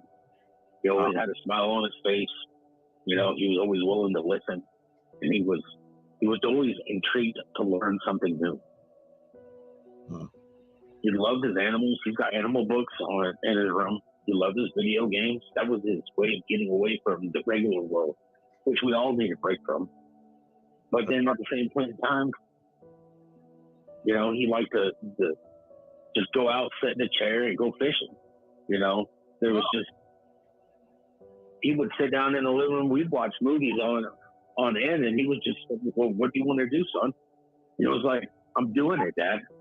I'm sitting there watching movies with you. You know, he was the easiest kid to appease because it didn't take much for him to be happy. That's right. And I bet you remember the day he was born like it was yesterday. You remember him as a little guy when he first came home? It's been one long day. Yeah. I remember him as a little guy when he first came home. Yes, I dressed him in a pair of, I remember picking out the outfit that I was going to bring him home. And from the hospital, I was there. You know, I remember when he peed on the nurse. Yeah, Peyton did that too. Came out, peed on the nurse, and then gave this half smirk. And I was like, there's my smile. I mean, I was like, bravo, son, bravo. Mark your territory, young man. Mark your territory. My older son did that too. It was just, peed everywhere. I remember some of the, he got up, and before I could get in there, he had used the bathroom, and he was still in the crib, and I got up, I walked in, coffee was still being made. This was down in South Georgia, and I walked in, and he had been painting on the wall. He didn't have any finger paints. And it was like, oh, looks like we're doing laundry and washing walls today, you know? But it was just like, what are you gonna do? He's a kid. He's a little baby. He doesn't know any better. But it's time to get you into the bathtub. We got to get you cleaned up, and we got to start washing walls and doing laundry. But I mean, yeah. And over the years, you know, to me, before this happened, these were all things that it would be like, you know, these would be blackmail for your child later on. And they're like, well, let me tell you, you know, you're talking to his girlfriend or his fiance type stuff. I've got some stories about him. Here, let me tell you, you know, and just picturing him going, Dad, please don't. Yeah. Because they would be embarrassing to him, but to me, it was just, these were the things that happened that part of life. Yeah. When KJ, I agree. And it's sad, you know, but I think it's, you know, it's time now, right? We're almost in May, and people can have the best intentions, and they could really be trying to care and be supportive and not even realize unknowingly and subconsciously that they might have just settled for hope, right? And they might have just settled, and in the back of their mind, they may have, you know, reasons that they don't really want it to end. Doesn't necessarily mean they're just monetary. And it subconsciously could be happening and affecting, you know, the dynamic and the advice and things and the encouragement or whatever, right?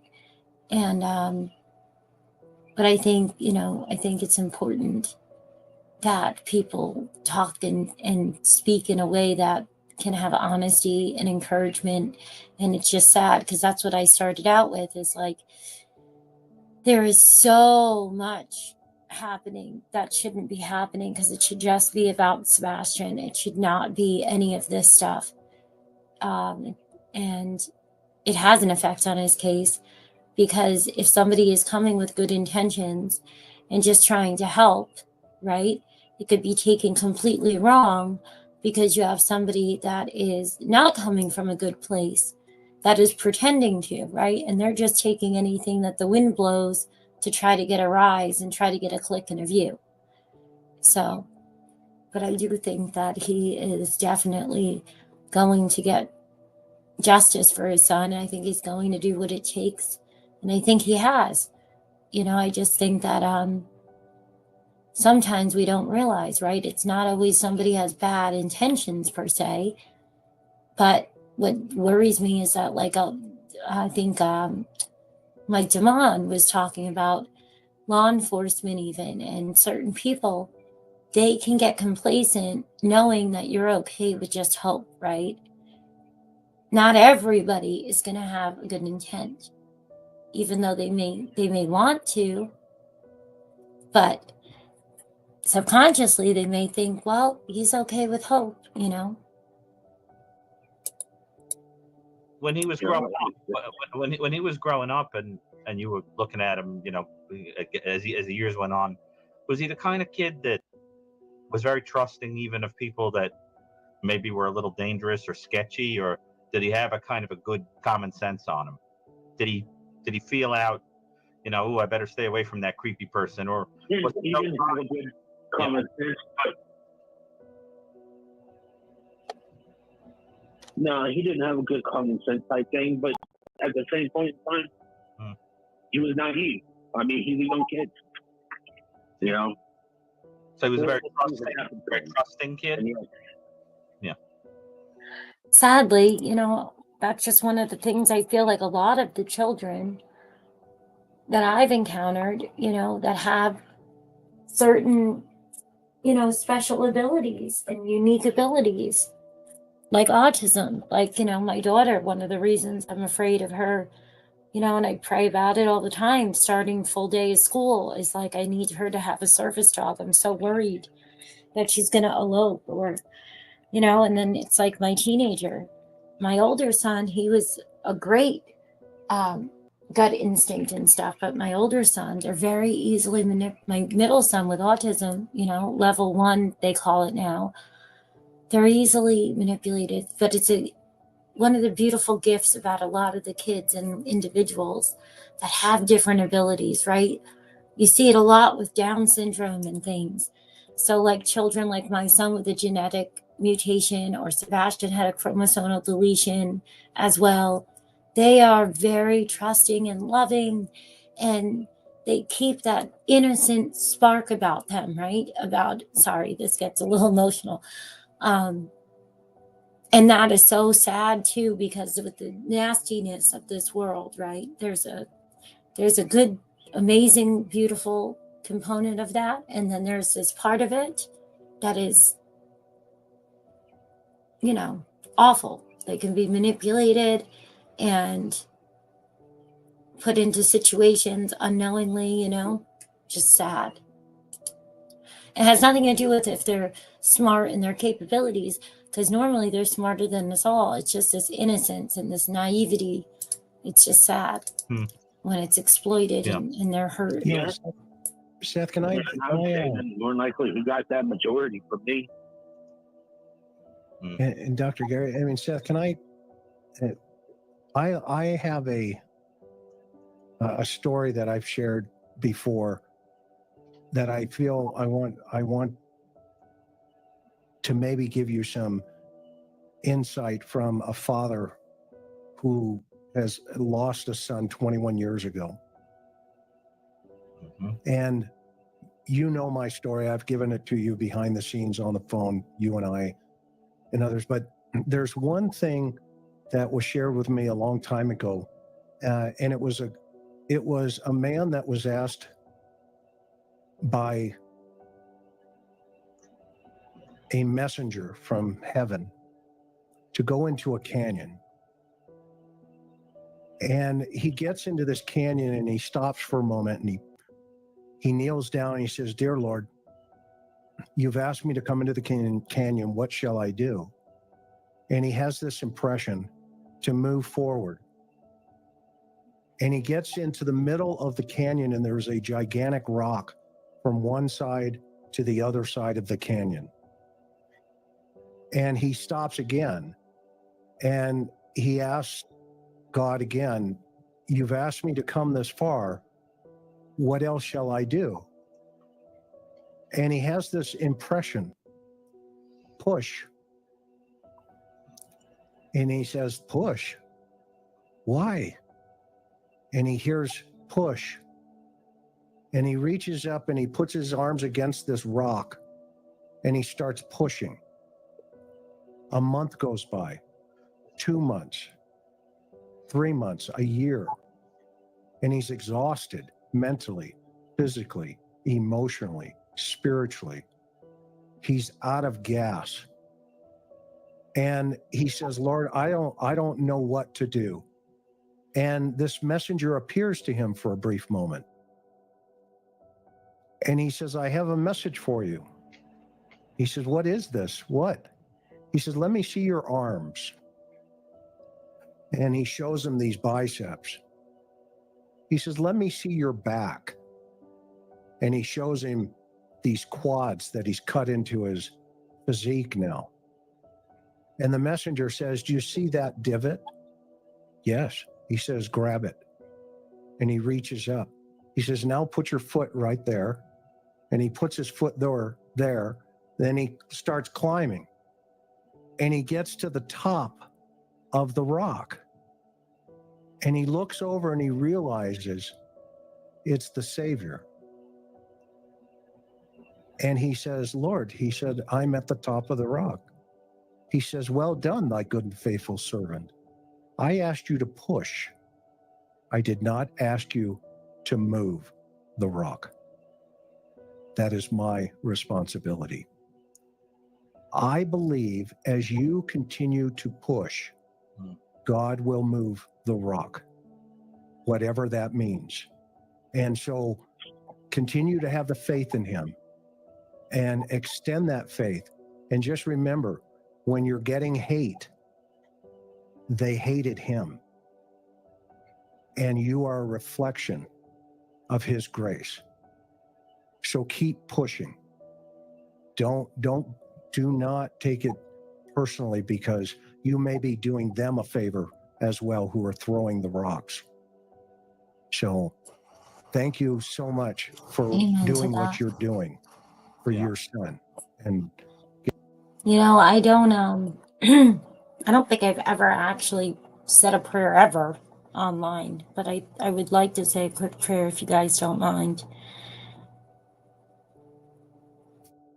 Heavenly Father, in the name of Jesus Christ, we lift up Seth, a father with a heart full of love and resolve.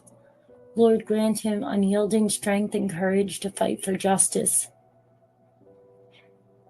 to seek his son with unwavering determination, and to accept no excuses or obstacles in his path. Illuminate his way with your truth, no matter what it reveals, and uphold him with your mighty hand. As much as it pains me to say this, whether his son is found alive or passed, empower Seth to honor him with grace and steadfast faith. Through all trials, let your presence guide and sustain him.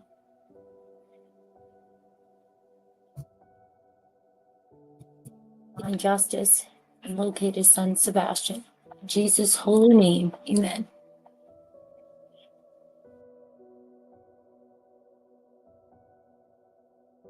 Gary, I didn't mean to interrupt. I apologize. I think that was very beautiful, and I think the only thing I would add to that very powerful story is to say that, remember, if you are a person of faith, that God, who sometimes took his own medicine after knows what it is to lose a son, and that's very important to understand. And I think now, listen, I don't know you very well, but I don't think it takes Sherlock Holmes to listen to you to hear that there's an authenticity in what you're saying and the pain you're going through. And I have to say that authenticity is often missing in these kinds of cases when you talk to family members, and it's odd. What a person listening to you hears is that you've been through the ringer, and your heart is broken and been taped together and fallen apart 100 times already, and people can't just leave you alone to sort your brain out about it, and it's overwhelming. And I just want you to understand that. I mean, I can hear it in your voice that there's a lot of pain there. And Chris, I think it was very brave and beautiful and vulnerable that he opens up about that experience. We've all been through loss. And by loss, I mean the whole spectrum of not knowing where somebody is, all the way to losing them. I think right now we have absolutely no idea of what's going on in this particular story. But I think you have to just put a wall around you and just say, like, this isn't, you don't know what I'm dealing with. And and your need for rapid closure or to point fingers or whatever, you keep that to you. No one is going to understand until they've been there. Chris, you know that better than anybody else. Who could possibly know the phenomenon of what that feels like? I mean, those stories you told, that's why I wanted you to give a little glimpse. I think that when you humanized that way, that image, for example, of your son fishing with you, I thought that was heartbreaking. It brought him to, it really brought him alive, for a moment, and I could picture everything about it. And he was a beautiful kid. He is a beautiful kid, adorable. And I'm sure not a day goes by that your heart isn't broken. And so, you have the support of everyone. And don't let people talk to you like that. Just, you put a wall around you. Wouldn't you say, Chris? Yeah, he's doing great. You really are, and it's hard. There's no words any of us can say that will make any sense. And so you just stay the course right now. This is the hard part, but remember, you're just pushing. At some point, you'll get to the top and you'll look back and you'll realize, that an unknown force or an unknown power had been carrying you through the whole process. And I love that poem, where you look down and you see the footprints in the sand, yeah. Right? That one. So, you're a good man. And just, stay. What's interesting, the footprints in the sand is what we put for my dad's, mass cards, and then I put it on his, on his headstone, and I have a locket with that. I always say little holy connections when it came to the Sebastian case. And it's just interesting how some of these come up every now and then. And with first time ever saying a prayer on a whim, and then that comes up. It's pretty amazing how the Lord works sometimes, isn't it? Pretty amazing. Of course, that's what I always say. And my opinion for law enforcement has been, and this is a couple of weekends in this business, my opinion for law enforcement has been, stay at the house. Don't leave that house yet. So, it looks like there's some evidence of things going on behind that house, but it originated at that house. And 15-year-olds just don't vanish. So we hope, Seth, that if you need something, you can call. That you can call anytime, and it's always confidential. So thank you, brother, for calling tonight. Really appreciate it. I appreciate that, Chris. All right, buddy. I've always said, sadly, from the beginning of this, there's a cemetery right back there. And I really hope people will put time and effort into that, because there was a lot of very unsettling trickery in the beginning with live streams and things that went on with that cemetery. Not sure if any of you remember those videos, but they were very disturbing. Took spirit boxes to a different level. Way worse than that. Way worse than that. Hi, Brandy and Indy. Hi, Auntie Ree. How are you? This was in September. I'll share the link again.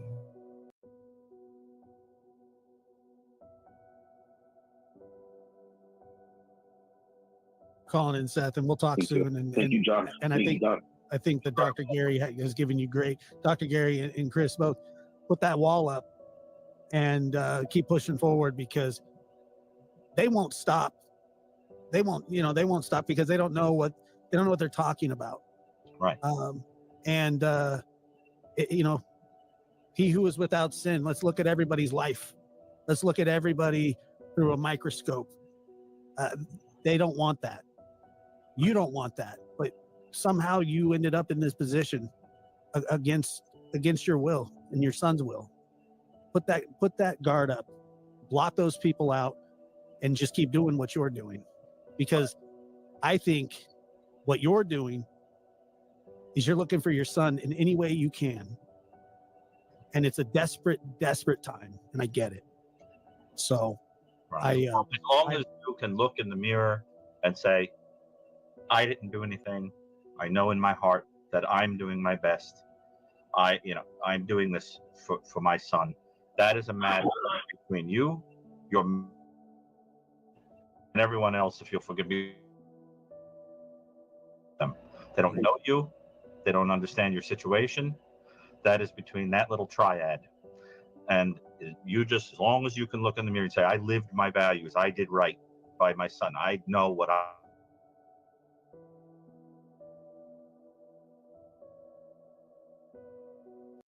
He just locked up. So, what you guys say? We don't know what you said because you froze. You locked up, so we don't know, but I'm sure it was brilliant. Did you hear me say, as long as you can look in the mirror and right? Yes, and that's what it comes down to. At the end of the day, I'm convinced of that. If you say, like, this is the only day I have, right? Yesterday is dead. Tomorrow isn't even born yet. There's just today. These are my values. If I live them today. Seth, there's a great book. It just came to me. There's a great book you have to read during this time, and it's called A Man's Search for Meaning. Oh, yes. By Dr. Viktor Frankl. Yes. Okay. Would you recommend that, Gary? Oh, yes. It's a great favorite of mine. Okay. So get that book. It will help you. It's called A Man's Search for Meaning, Dr. Viktor Frankl. It's about logotherapy, and Doc Gary can go on for a month on this thing, but trust me, it will help you in this dark time right now, and it will give you, it'll give you some real strength, I believe. I think it'll help you see that the pain you're experiencing has a meaning. Has a meaning. That you're experiencing it because you're doing it to help get to the bottom of what happened to your son. There you go. That's it. And I think, when you look at it that way, you'll go out and you'll say, I'm going to suffer again today, but I'll do it for him. And then you can bear it. If something has a meaning, you can bear it. That's the whole thing. So, yeah, but I don't know what else we could say other than that. It's beautiful that you opened up tonight a little bit about your son. And I think in those few minutes, you brought him to life more than I've seen in a lot of media. You made him a person. So that was beautiful. The person, absolutely. And it's so sad because we all know what happens, right, with the cycle of grief and how different it is for all of us, and the type of rage and anger that could come. That's why I wanted to say that prayer, because I just don't know. I don't think any of us know. All right. How people like this can exist, right? I mean, I couldn't believe that stepdad on that call having the nerve. I mean, it never ceases to amaze me, the stuff that comes out of that guy's mouth. And obviously it's because Seth refused to be a fool, right? And he wouldn't go along with the script, the pact that Chris discussed on Smiley's Story World, that he came up with and tried to get all the creators and all. Oh my goodness. But when he sat there and tried to bring up the bull crapola of leaving the prison, leaving a jail, and all, again, here we are. And I couldn't believe it. I was like, I feel like they really are the whole time knowing and preparing, for cuffs to come on people's wrists. So the entire time is just nonstop. What can we do? What can we do to sidetrack, to this, to that? And I feel like they've literally just tried to do everything now to just set that guy off. I think but when we're talking about this, it's obvious if there's any involvement, then you'd be heartless whatever's anyway, right? Even though everybody is innocent until proven guilty, and this is, just hypotheticals, and we're just having, open discourse on public topics and active cases, and we have to say it's for entertainment only. This isn't legal advice. There's no facts. We're just having discussions, because that's the way that it is on YouTube now. So I have to just make sure I always say the disclaimer, but I don't know. It's just awful. All right. And Seth, thanks a lot, man. We'll talk to you soon. Thank you for calling in, man. And so right here up on the screen is what you're talking about. Everything can be taken from a man. One thing, the last of the human freedoms to choose one's attitude in any given set of circumstances, to choose one's own way, is a beautiful quote. You know, Chris, you actually recommended this book to me quite some time ago, and it's Oh, Jenny, I'll get you the timestamp while we listen to this. I'll go get the link and the timestamp for you. It's a fantastic book. Let's go ahead and we got people waiting on the line. We'll take some more calls, but thank you again, Seth, for calling in. Appreciate it. Let's see. We got 765. Thank you for waiting. I know it's a long wait, but thank you.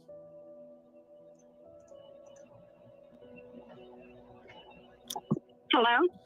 You're on the air. Hello? Yeah, sorry. I'm sorry about the wait. Okay, thank you. I just wanted to... Oh, no, that's okay. You guys are my favorite show, and I love this panel because you guys are so diverse. And I feel a spiritual connection, and I appreciate that. But I guess, Josh and Gary, my question is to you. I was part of a marriage with domestic violence, and we divorced after I went through some things. And one evening, my son and I, that I had my son with, he appears on the news. His face shows up saying he's murdered 3 people. And my son has this fear all the time and ruminates that he's going to be like his father. And I was hoping, Josh and Gary, you can help me with a solution to help him more. Oh, how old is he? So, Sorry, guys. I'm just quickly going over some of the stuff they talked about Sebastian or Summer Wells. But I did give the link if you want to hear the full video. anyway, I didn't know what it meant. And I just have one more thing to say with the Sebastian case. I had my TV on pause, and it was during a one of the cursing Katie's interviews.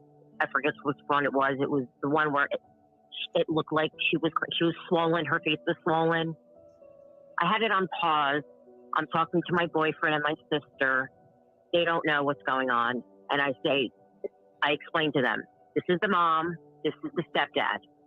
Her 15-year-old son went missing, allegedly, in the middle of the night in February with no shoes on.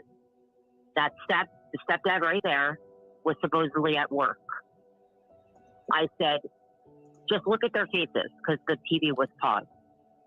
I just said, what do you two think? Like, by just looking at this paused picture of them.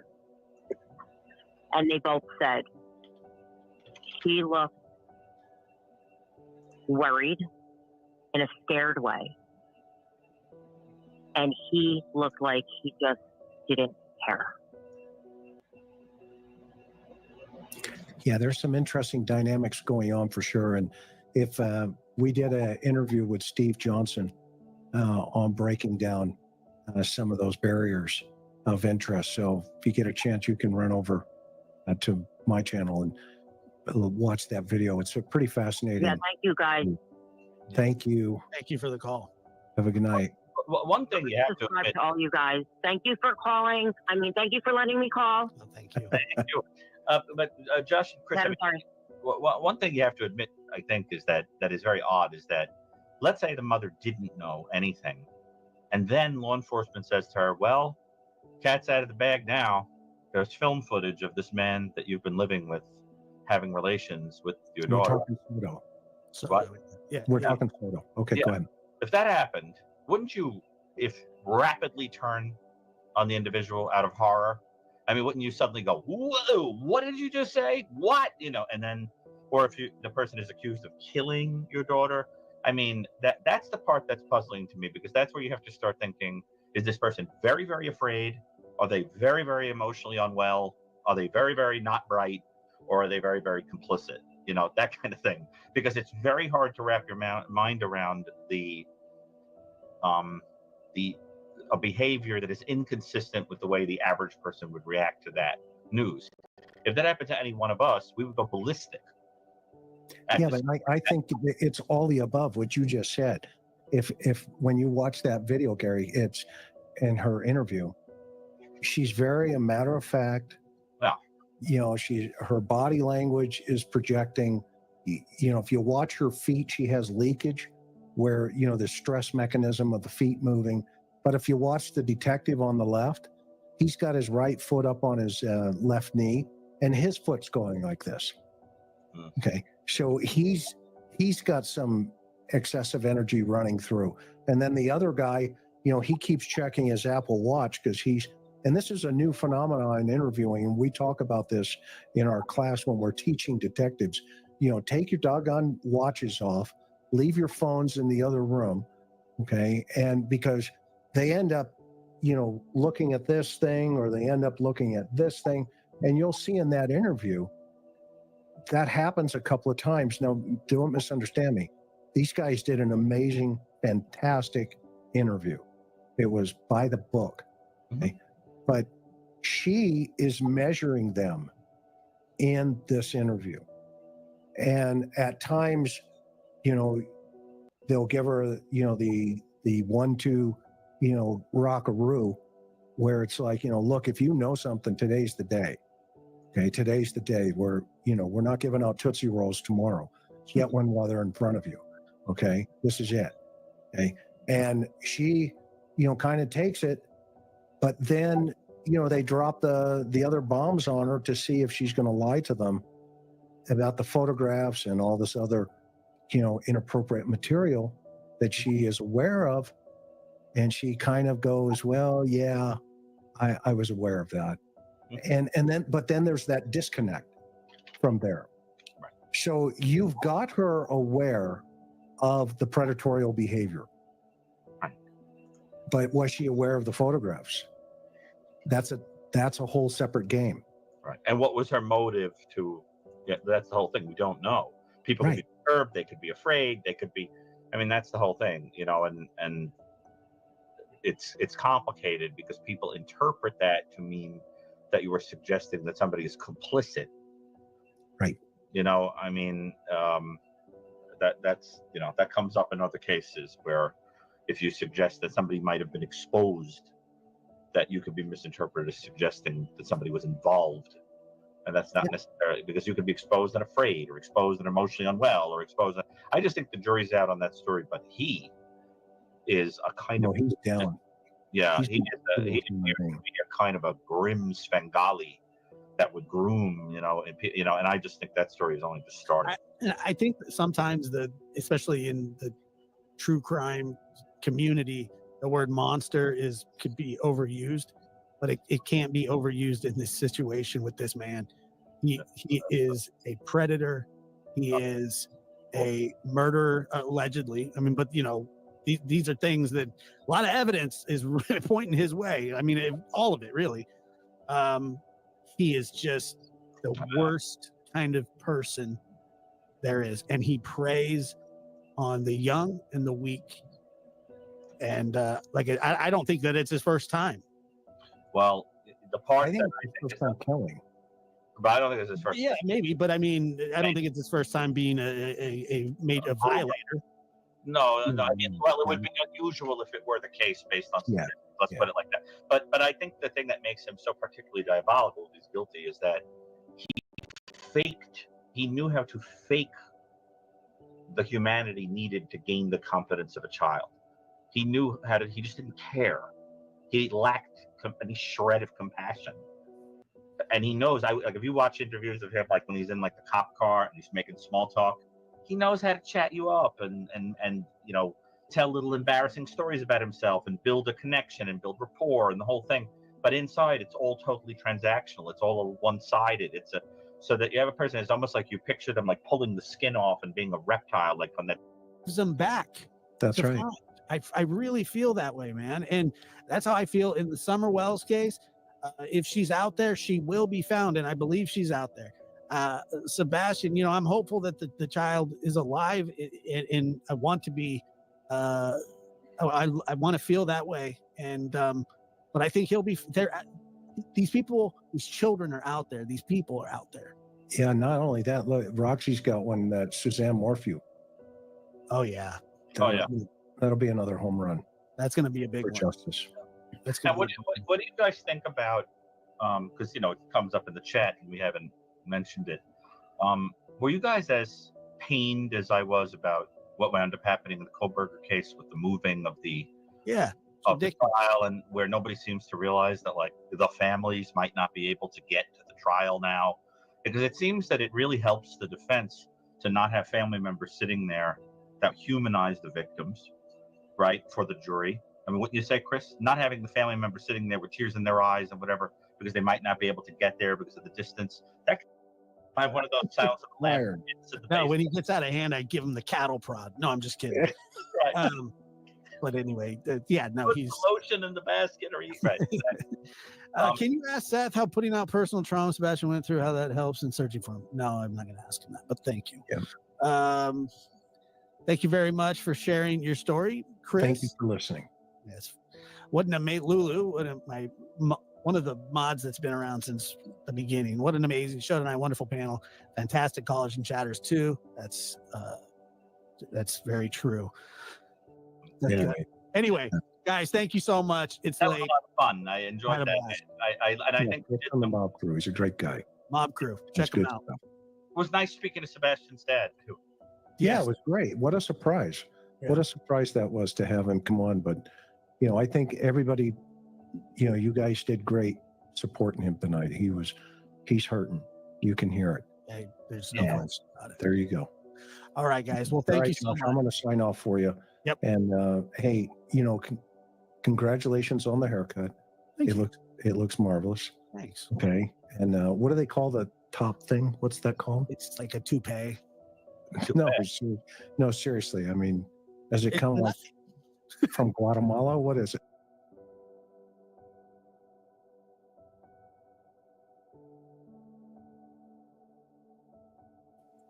That was a great live. I enjoyed going over it. I can't find the confirmation on the award. I'm going to have to take a quick peek. But this is the Operation Protecting Tomorrow that I was talking about. They have the full conference somewhere that I watched.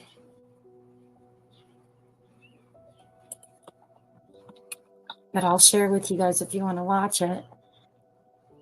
And it was interesting because it also, like I said, there's a little piece in there where they do talk about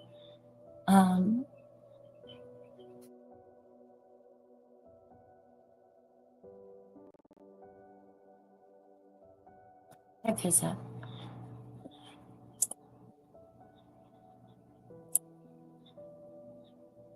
You know, utilizing social media, you know, how important, you know, it is for them with investigations and stuff, not falling for, you know, what they quote unquote would refer to as like the money-making circus, right?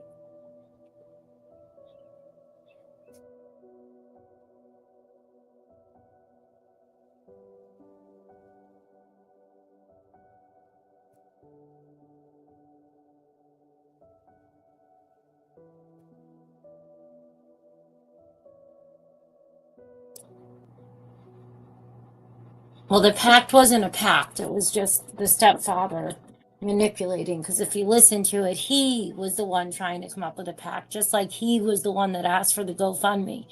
And he fully admits it. He says he asked for the GoFundMe. So his first thoughts were to ask for a GoFundMe. He was trying to come up with all this stuff, and Seth didn't want to do it. He didn't want to. And you'd have to listen to it, and you'd understand, Auntie Ray. It's very disturbing when you put all of it into context over all the interviews in the last year. It's just a mess. It's a mess. An absolute mess.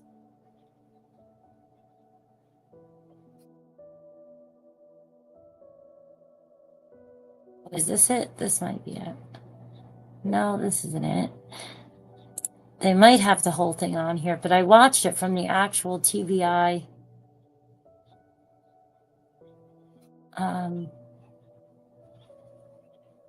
website.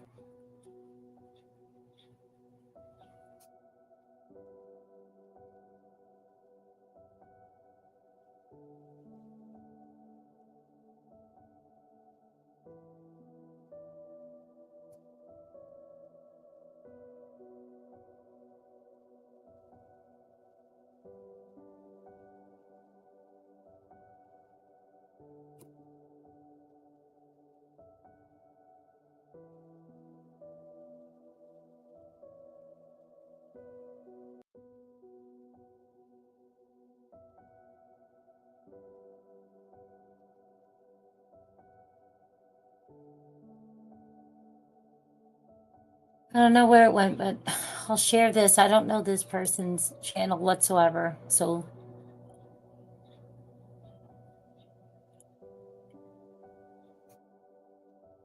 but it looks like they're playing the entire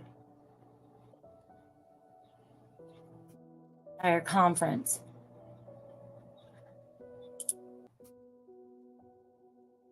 So if you're interested in it, I just thought it was interesting because there was parts of that conference where they did discuss, you know, the benefits and the value of, you know, content.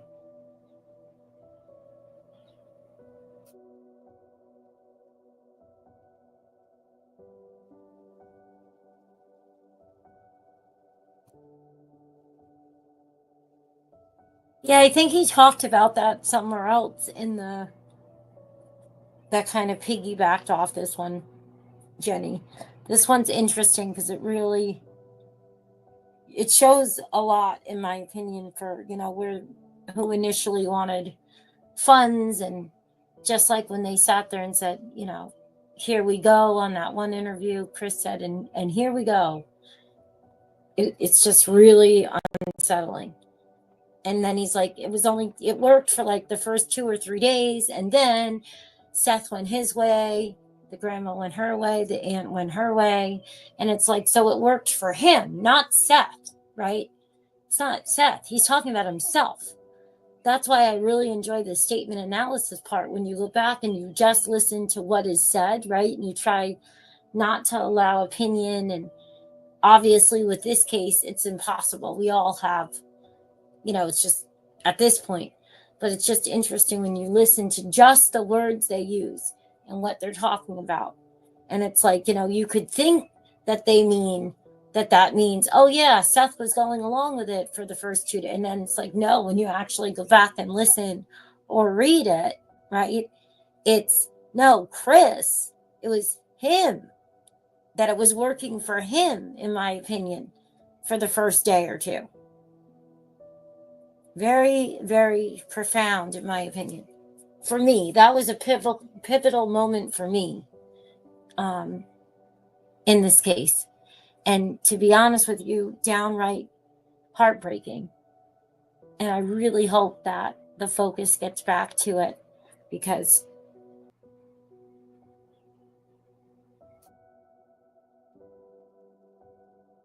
I think the case is solvable. I think law enforcement just needs to have a substantiated amount of stuff, right? And while we end, I'll play you a clip from Hindsight.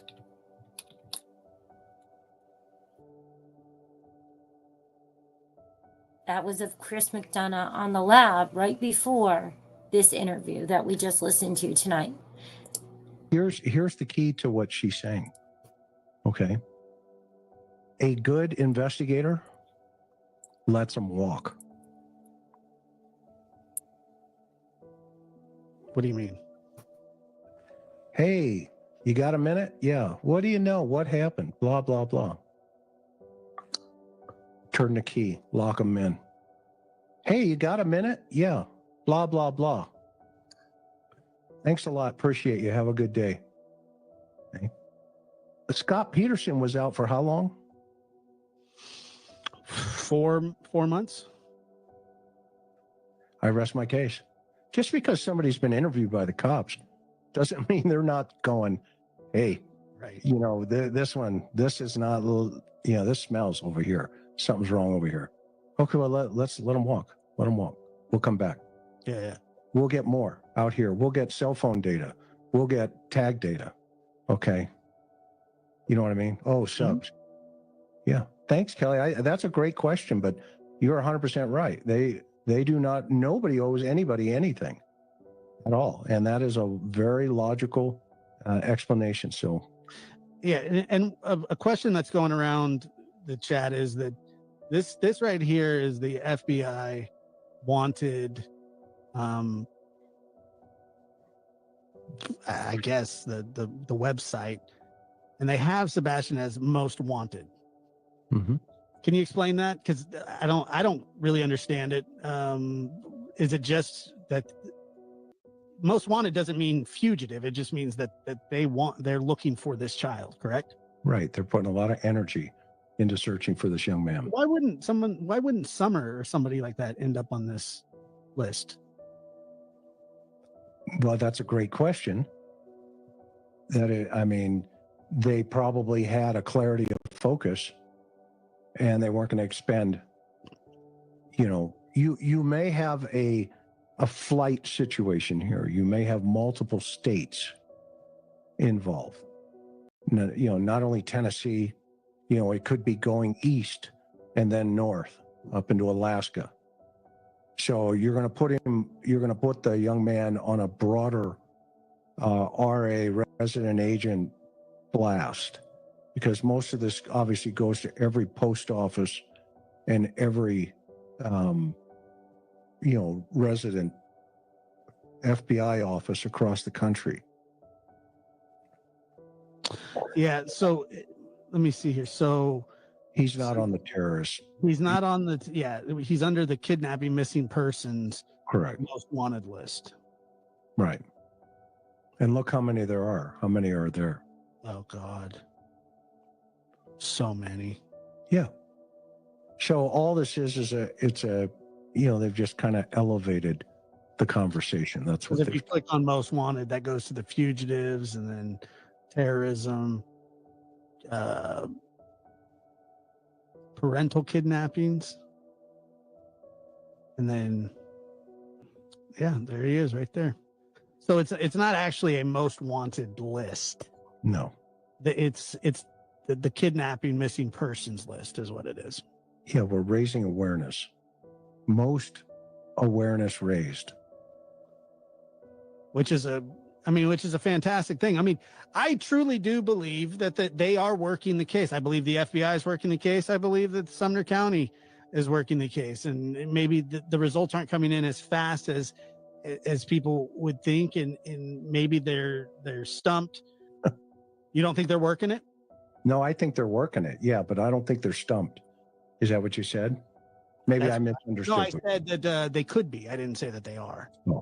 No, I think Summer's case is at a slow crawl, but not this case. I think they're working this thing behind the scenes at multi levels, in multi jurisdictions. If they believe that he's been moved and or still alive, then they're going to put all the resources they can into it to find him. Yeah, it seems like that's what they're doing. Well, and that's why the reward could have come up at this point, because now if they're going outside of the circle, okay, now it doesn't mean that the inside of the circle isn't in play. Okay. If those lights, which I had, when I heard about them and saw them, I was like, well, that's kind of interesting. You can bet they have a lot more than me just saying that's interesting. Okay. And they're not going to, that's the kind of holdback, don't tip your hat, kind of play, right? So if they moved him, not they, but if he was moved versus he walked away. Okay. I think there's a low probability at this point that he walked away, and that, you know, they probably would have found his remains by now. Yeah, I would think so. I mean, especially in that neighborhood, you know, you have your water sources there, and so you make sure that you get into those quickly, especially with a child with autism. You know, you canvass your neighborhood multiple times, and that's where they came up. Okay. Nice Marie says, just hope the FBI and LE check into who all was at the house as well. Rumor was a friend of Katie Proudfoot's was there at the house that weekend, and the Texas Roadhouse video of KP and Sebastian walking out, clothes they were wearing. Yeah, I mean, look, we don't know the extent, and thank you for that as well, but we don't know the extent of the investigation. But I do honestly think, I think that they are actively working, and I think that this case will be solved.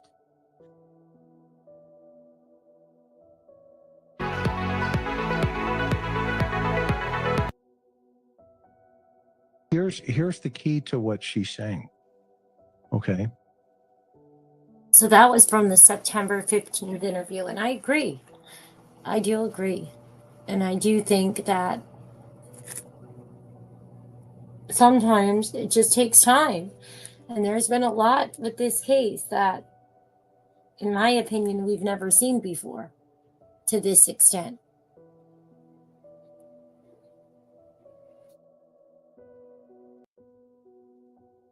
Right? There's been a lot. Something about, is this a hoax? Yes, is Sebastian even missing? Is this a hoax? It kind of feels like you're playing us or something. I'm like, yes, that's all these cops you've seen.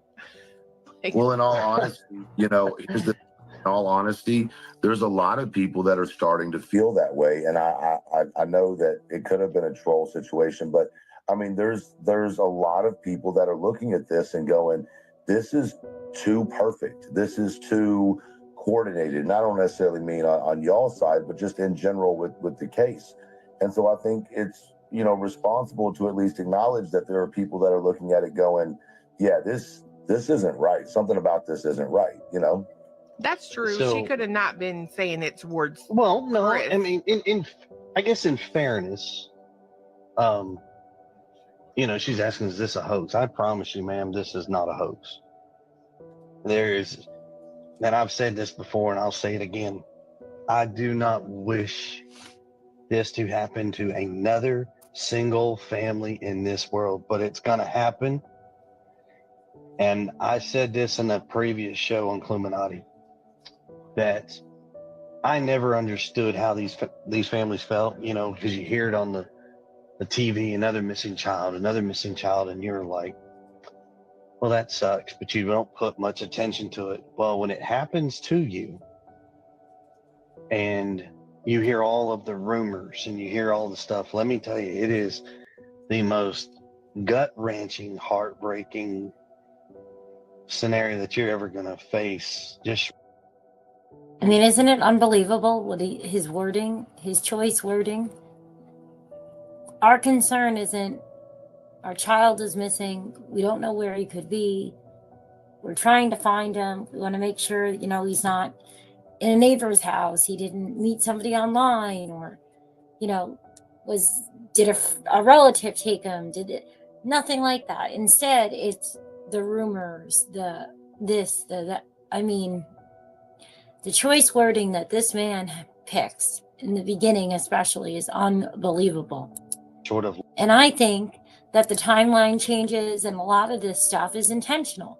I think when we go back through this, and I'll be doing this in all the future lives and stuff here and there as we go through different things with these cases, and we're going to check out Letitia Strout, you remember her, and compare certain things.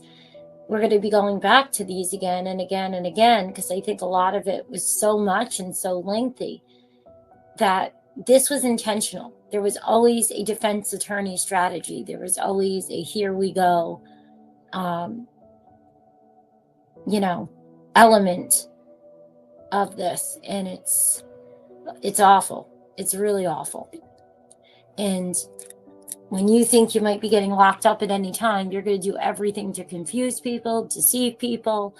You're going to want people to think it's a hoax.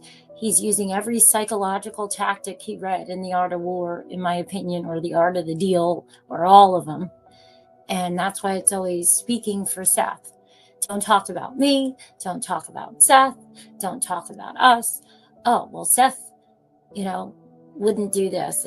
And Seth wouldn't do that. And he's always including him. It's always psychological, from very early on.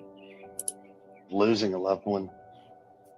But I promise you there is no hoax to this. Now, is this... I have a conversation with TBI law enforcement, and I'm still, and we're all pretty much in the same spot of asking the same question. How and why a 15-year-old autistic young man has managed to disappear with absolutely zero evidence and not... How and why? And then you hear the laugh that he has, because he can't believe that they're free, in my opinion. That's what it sounds like. Can't believe that we don't have FBI coming and taking whoever's responsible or whatever, right? Listen again. I mean, this is just like... Same. I'm going to have to go so I can take another 2 or 3 hours snooze. But I could go on with these for hours, as you guys know, but I only got 4.5 hours sleep the first round with the baby. So I have to go back for a couple hours. I'm pooped. I'm exhausted. But it's just so unsettling when you listen and you can hear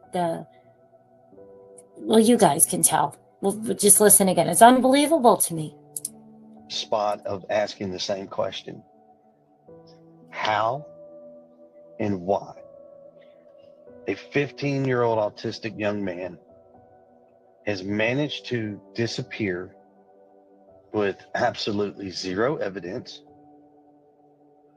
and not a way, nothing to suggest, nothing to confirm, nothing. And I'm not standing up for certain people's actions, but I will say this. Seth is a father, and his emotions, his mental state, the way he is dealing with this, I promise you, if this is a hoax and he can act that way in a hoax, I'd hate to see him in real life. But I can promise you what he is doing is very real. The scenario is very real, and he's a hurt, grieving father. You're seeing that on him. Imagine how Katie is that you don't see. Right. Yeah. And don't get me wrong, I don't want people to see it. There's no reason for people to see it or hear from her when she's at those points. There's no point. My job is to protect her, and I'm going to do that. Us out live to Polk County, Florida, as we're hearing from Sheriff Grady Judd on the arrest of a group of undocumented... Just shocking, isn't it?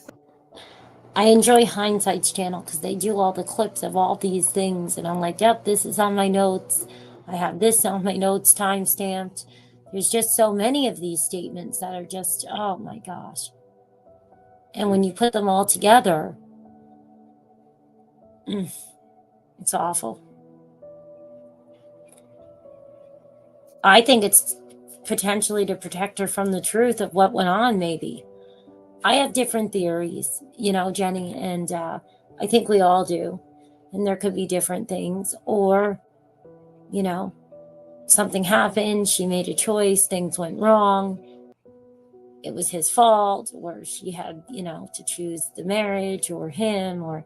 Because remember in the beginning, like Seth said, Katie wasn't convinced yet to let Sebastian come live with him. They were still working on it, So while they had plans for it, it wasn't as set in stone with her as, Chris wanted us to believe, right? But then I think we have intentional storytelling and intentional lying, because if you're, in front of a jury, they're not going to know what's true, what's not. Are they lying now? Are they lying then?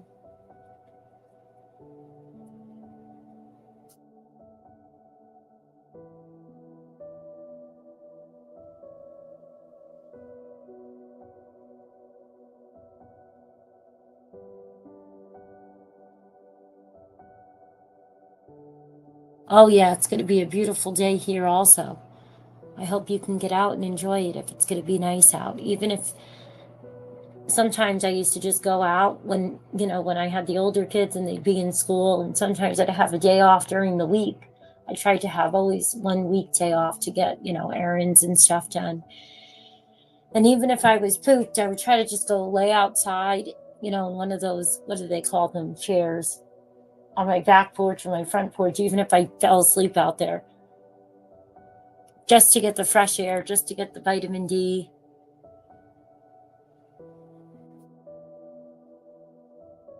Yep, Brandy and KJ, yep.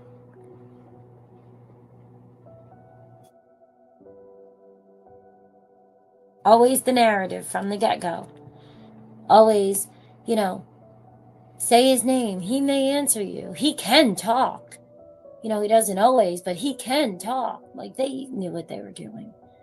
And that's why they presented us with the photos and it's just awful. It's so heartbreaking. Oh, it's so heartbreaking.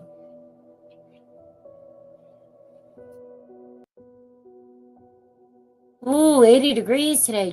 Oh, Detroit Rock City. That's awesome. Before you know it, it's going to be too hot, right? And then we're all going to be complaining. Although it's winter in Australia and stuff, right? I think it's going to be their winter time. If I remember correctly, I think it's their winter time.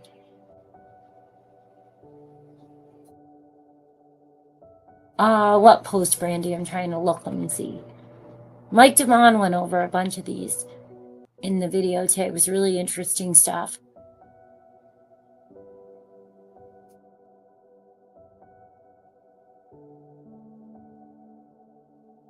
Like Melissa's post was in there.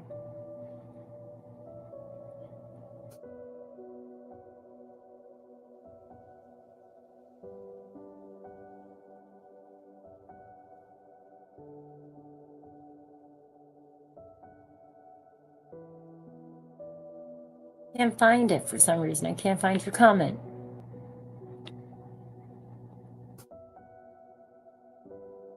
I'm with you on that, Jenny, because I didn't realize, like, we're always having to run in and out, and I'll take, try to take the kids to the park, but that really depends. It depends on, how Haley's mood is. It depends on the kids at the park.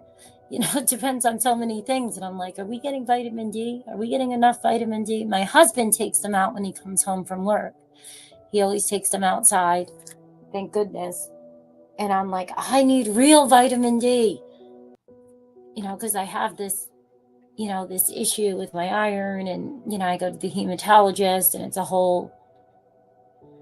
it's been a whole mess. And I'm like, I just need real vitamin D.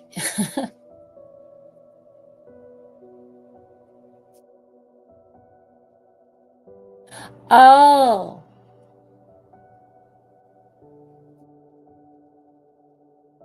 Question. It really does. Years ago, I used to like to go to this one tanning place by where I used to work down in Chappaqua, New York, because they had this, it's like supposed to be one of the safer tanning beds, right? It was more like of it helped with, what was that called? Sundown, and almost like light therapy. And it was this huge bed. So if you were claustrophobic, because I used to try to tan and I would freak out sometimes and have to get out. And I'm not really a claustrophobic person, but those things I would always think, like, Fatal Attraction. Is that the movie? Or, where it would explode or something. But I used to love to go to this one place because it was open and it made you feel like $1 million, even though it wasn't real vitamin D, but it was the closest thing to it. at the time, because every time I would go to work, but it would just be kind of daylight. And then when I would leave, it would be dark.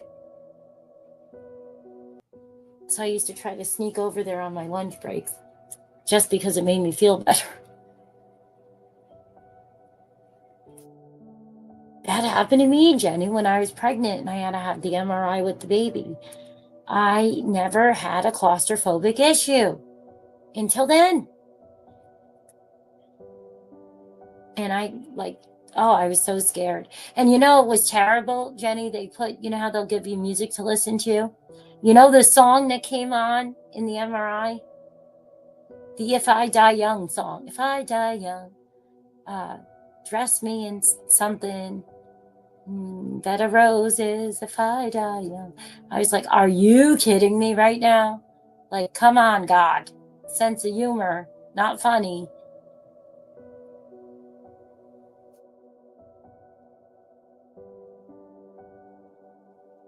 I don't know why, but I never used to have an issue with claustrophobia. So I don't know where it's coming from. But yeah, after that MRI, I don't know if I could ever be an enclosed. I don't think you could even pay me to get into a tanning thing now. I don't know why. I don't know what triggered it.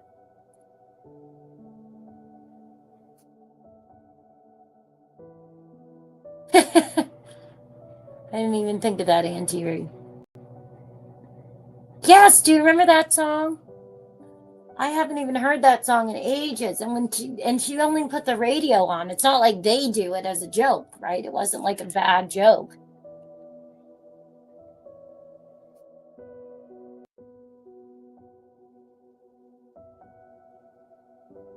But with my daughter and the baby, I had to spend, a decent amount of time, unfortunately, in the hospital on bed rest because I went into early labor, preterm labor at 19 weeks with my daughter. And then with the baby, he's just the miracle baby. That's why his poor little leggies got, unfortunately, they're crooked, and he went through the bilateral club feet and all this stuff that we just went through with the other surgeries because he had no room in there. I wasn't supposed to be able to have any more children. So they're little miracle kiddos. And so I was in and out a lot, and I didn't have anything to listen to. I didn't have earpods with me. I wasn't prepared that day for this MRI. So I don't know if I don't know what triggered it, but I made it because I just kept thinking I have to. Because if they don't do this, then something will happen to her, And oh my gosh. And then, no. It's kind of like flying. I have issues with flying now. And the last couple flights have been hell, to the point where the flight attendant on the last flight joked about how this was the worst flight he's ever had, and he doesn't know if he could do this ever again.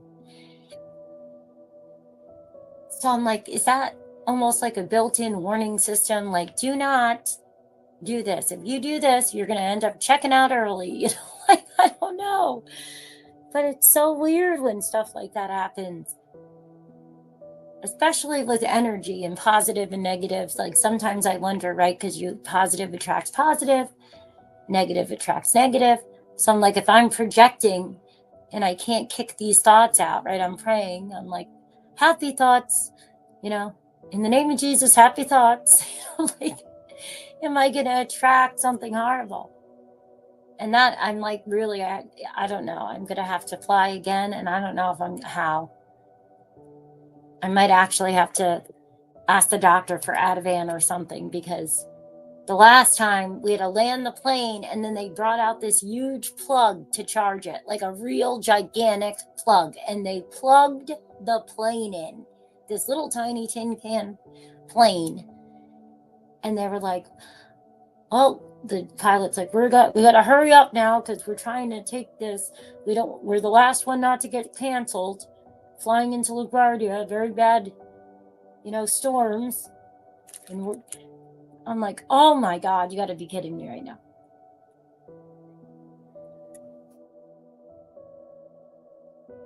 That's how I am, KJ. I'd much rather get on a boat or be in a vehicle. I'll drive till the cows come home. I just wish it wasn't so expensive. I spent so much money having to go back and forth to New York for the last 2 weeks of doing all the medical and everything that we had to take care of in New York, that it's ridiculous. Now, granted, if I flew, if I had to get a rental, it might equal out to be around the same. I'm not sure. I don't think so, though. But I'm like, oh, I would drive all the time, but it's so expensive. Then you have for the maintenance on the van, because I have to have the van. I really need a bigger van now because I have to have Dylan's wheelchair, and then the baby stroller, and then because he can't obviously walk yet, he still has his casts. Hopefully Monday the casts come off, and then his braces will go on again. Because we had the first surgery when he was less than a year old, and then he had all these problems, and it was supposed to be, nothing. It's club feet's easy to correct, and then he just wore his braces, but something was wrong with his one foot, and it was awful. So when we moved here, that was one of the things on the list for moving. It wasn't just my daughter, it was also, we were just having a horrible time getting them to do a second opinion on what was going on. Something changed with his foot after that surgery. Well, lo and behold, when this surgeon did the surgery, they found that the first surgeon at the Children's Hospital in New York botched it, and they severed his main artery to his left foot, as well as a bunch of the nerve endings. So hopefully when they take the casts off now, after that ordeal, he'll be able to walk and he'll use the braces, and then I won't need the carriage.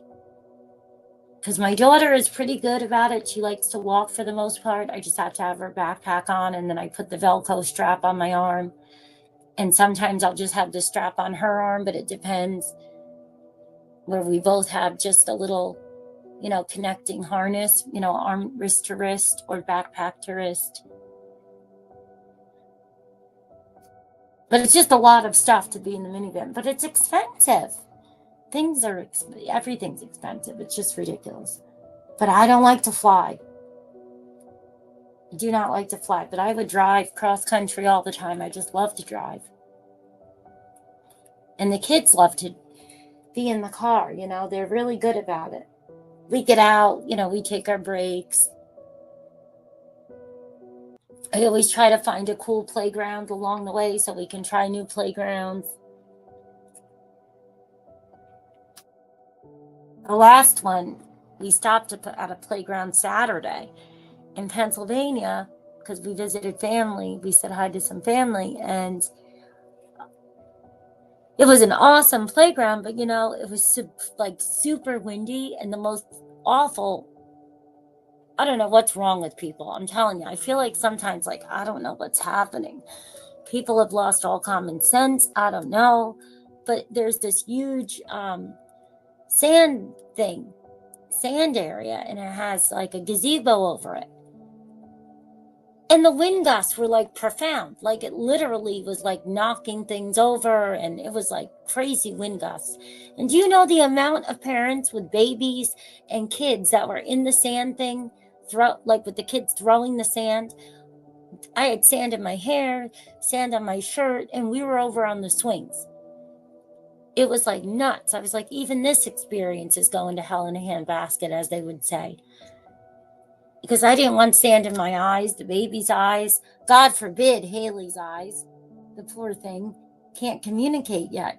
She's got, thank God, she has beginning communicative speech. That was what we moved for. That's what we sold our home for, was to get her therapies before the window closed. And she's 6 in a week.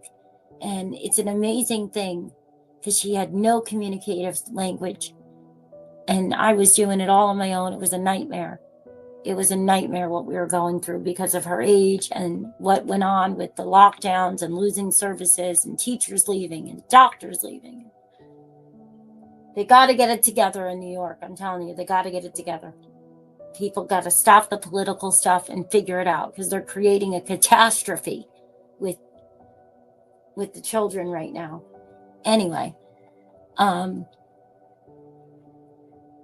But I love to stop at the different playgrounds. But I was like, oh my gosh, this was one cool playground. But we had to cut it short because there was literally, I was getting sand all over me. And I was at least 200 feet away from the sandbox. It's like people have no common sense. Sorry, none of us want sand in our kids' eyes or our eyes. Like, what are you doing? You shouldn't have to. It's almost like the warnings on the plastic bags. They're like, this is not a toy. We have to literally have signs. Please do not play in the sand if the winds, exceed whatever miles an hour. Just makes you wonder sometimes what's happening.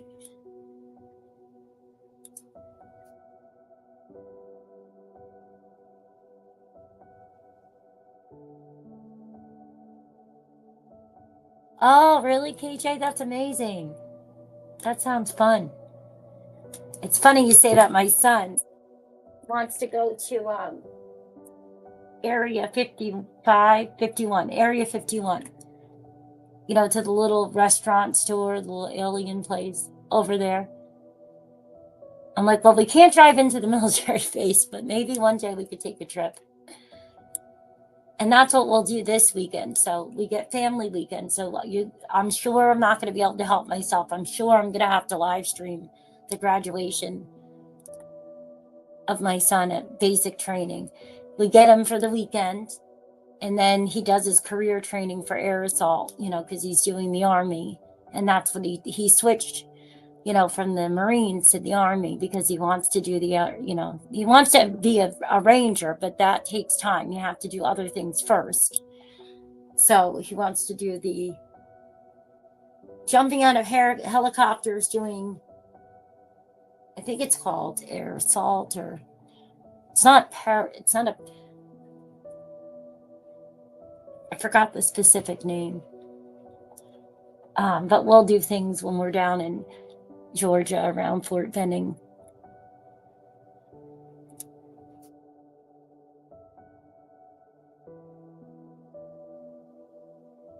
Oh, thank you, Detroit Rock City. That's why I have a big belief in Jesus Christ. If it wasn't for God, I wouldn't be able to do it. Every day I just thank him and I just keep praying, and we figure it out and we make it work. And that's why Miss Skolnick, is such a trigger for me, because I don't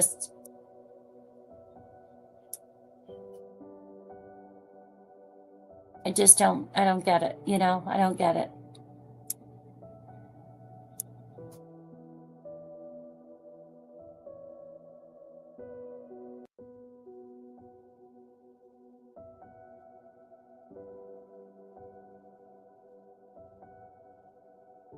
Thank you, KJ.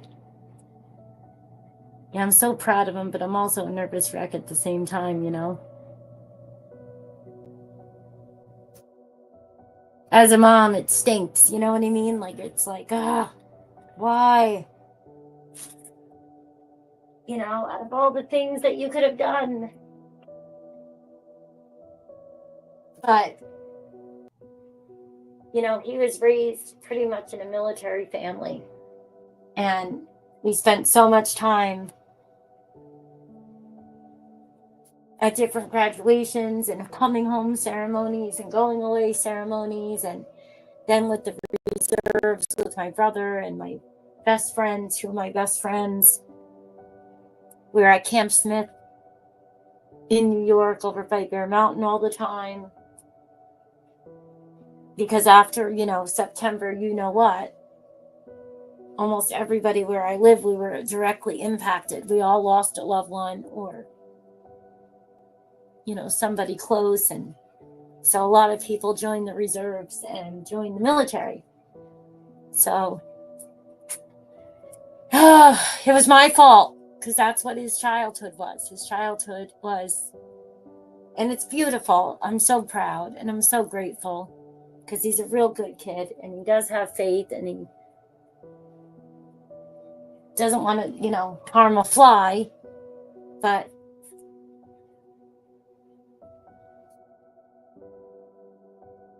I know, God forbid, if he had to, he had to. But as a parent, you never want your child to,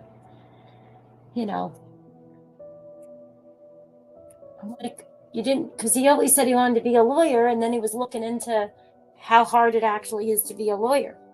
Like, it's really actually not easy to be a lawyer. Like, once you get past the bar, you would think, you know, lawyers always make so much money, you hear, right, and everything, but it's actually quite hard to,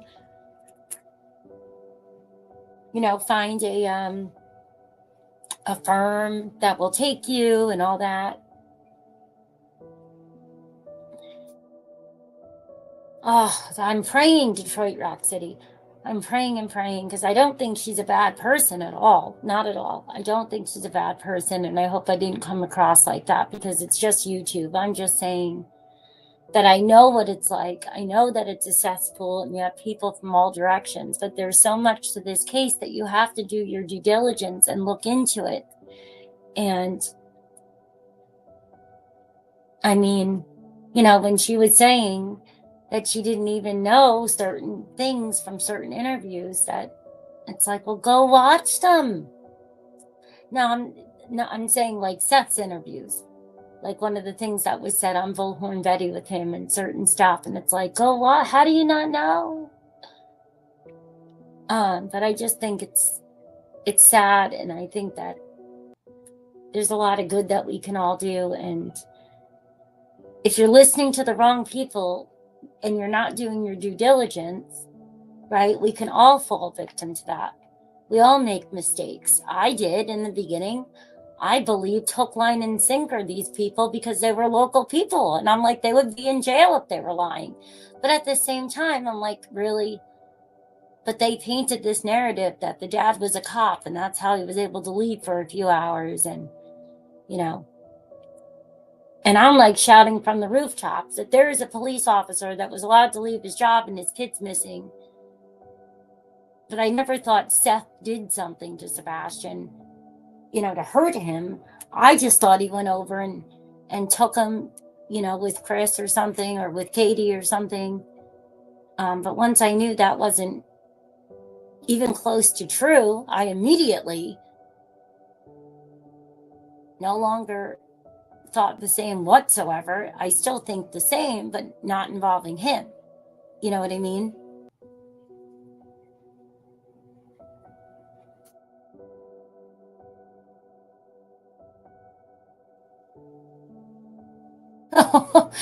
Detroit Rock City, that is very flattering, but I am actually going to be 40.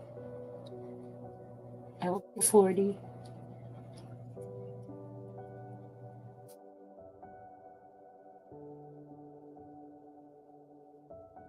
Don't know, Tina. I don't know. I really don't. I'm very perplexed. I don't know. I mean, I know that I've been smeared and from way before I ever made a video. Stuff started, you know, with me way back in those stupid groups, and then I was cloned online. I didn't even know I was cloned.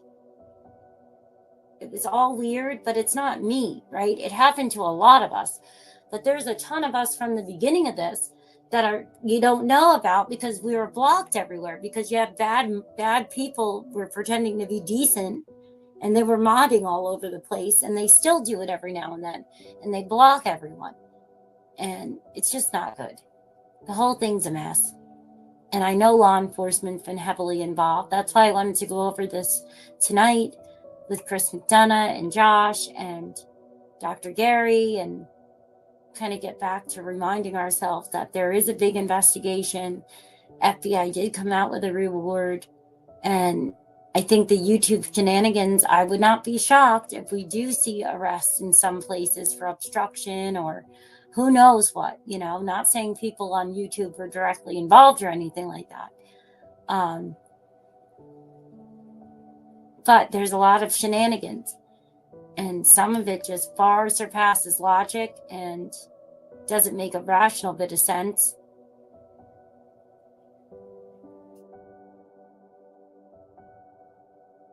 But it's very organized and it's very targeted, in my opinion.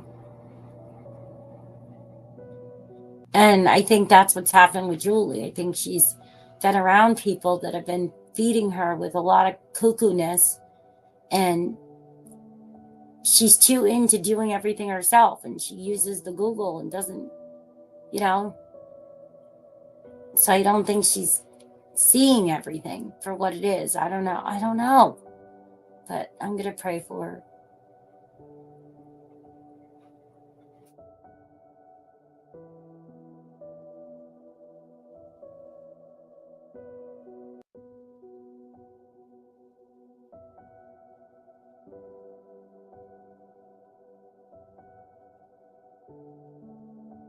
Oh yeah, Detroit City. That's what I did a while ago.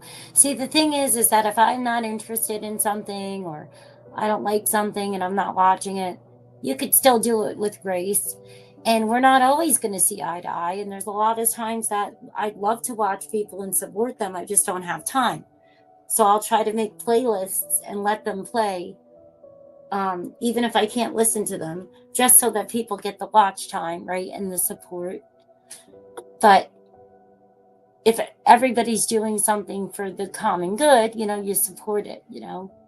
And but certain things I'm like, this is just, there's no universal moral compass within this true crime anymore. I think it's just gone to a level of just unbelievable to me, whether people are doing it because they're in a contract.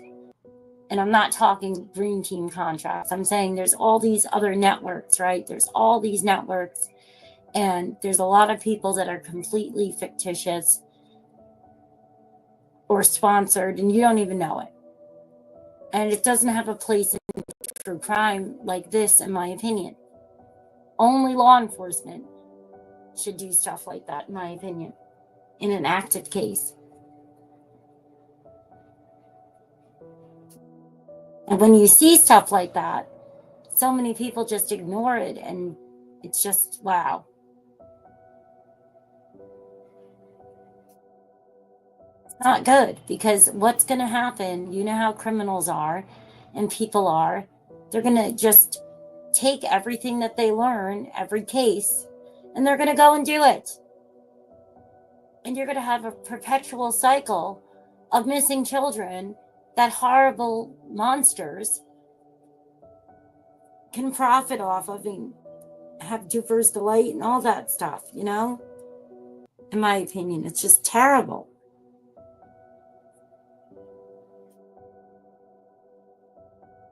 The last thing anybody needs. So it'd be great if at some point we can have some sort of unity in it and not, you know, and not support it, because by addressing it and by bringing it up, you're actually bringing attention and bringing that person an actual following, because there's always going to be people that are going to want to root for the underdog, and there's always going to be people that just enjoy cruel stuff. It's just a reality. It's a reality that there's sickos in this world, and that's what they like. They're sadists. Not saying people in our community are sadists. You know what I mean, right?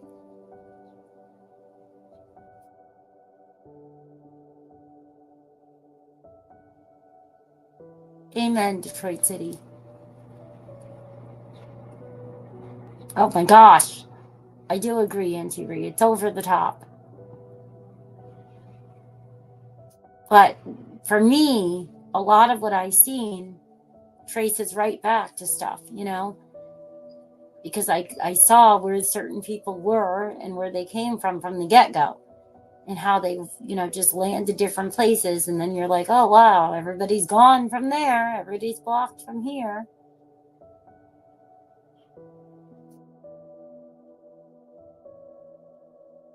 Yeah, see, Tina girl, I didn't really look into all that, because I knew this isn't new, right? So it's not new information. And Tony's over there with Jennifer Coffindaffer, going on Vinnie Paulton, talking to Dog the Bounty Hunter.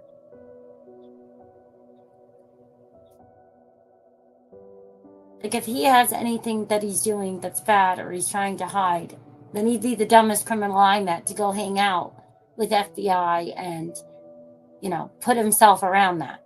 You know what I mean? Because everybody was going for him in the beginning and calling on him, and just kind of like what they were doing to the Nick guy with the parole and all that.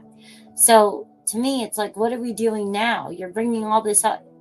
If it's something that you were upset about and you had some sort of very serious thing that affected Sebastian, like, if Tony didn't take Sebastian, he has nothing to do with Sebastian being gone. What are you doing? What does that matter in May? Almost May. And if you had something that's super important, why would you wouldn't sit on it and then claim to care? So no matter what, I can't see any good in it. And I don't know Tony personally, though. And I don't want to. This is YouTube, right? That's why, like Josh the Lab says, there's no reason for us to do that. Now, when it comes to the parents or suspects, that's a whole different situation. When people are suspects in a missing child's disappearance or things like that. But if you don't have any involvement, like, I don't need to know your real life.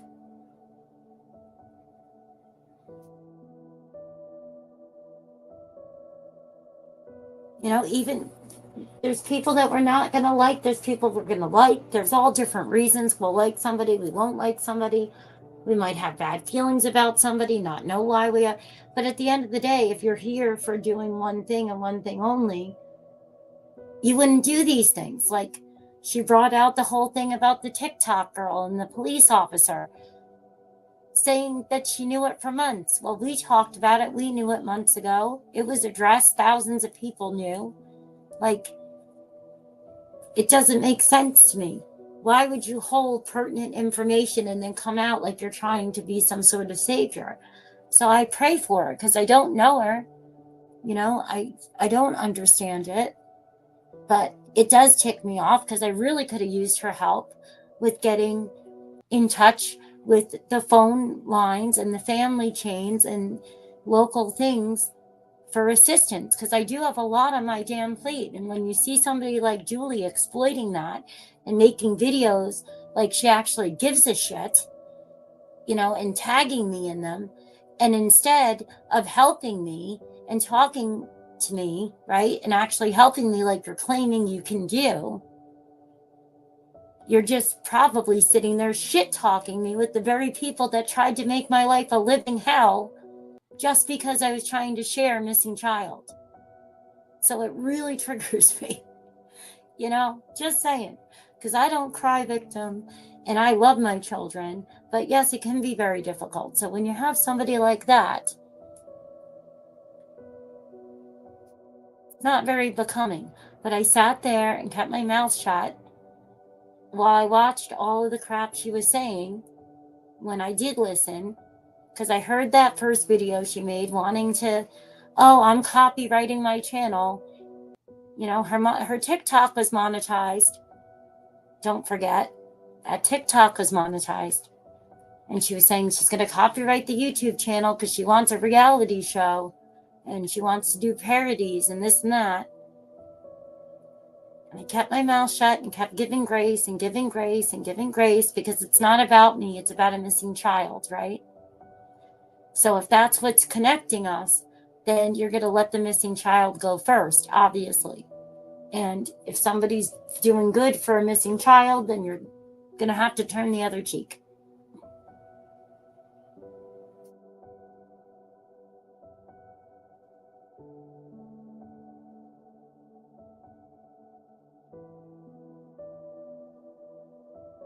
Oh, Detroit City, I'm so sorry you endured that. And you're enduring it. You should check out that book that Dr. Gary talked about.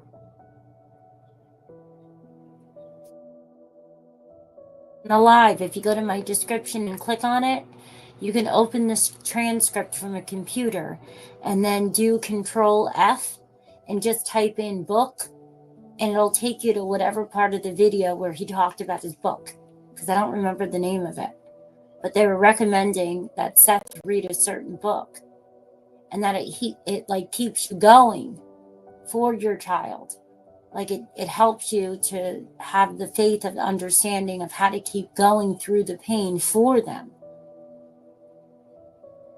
no matter the circumstance. Like, it doesn't have to be a criminal, like you're fighting for justice. It's a generalized book, the way they were explaining it.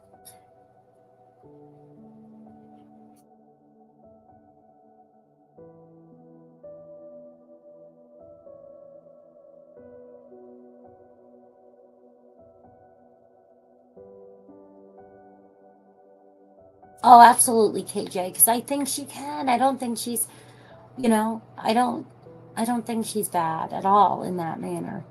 I really think she can. I think she could reel it in. I think we're just it happens, right? We get emotional and we get burnt out, and it's really hard in this case. I know a lot of you don't know me well, other than what you've only seen whatever hours that you've watched me. But I have a lot of, maybe 1,000 people that have met me over the years from different things online and for the kids and stuff, and or when I was modding or training mods or whatever. And we all make mistakes. It happens. We all get burnt out.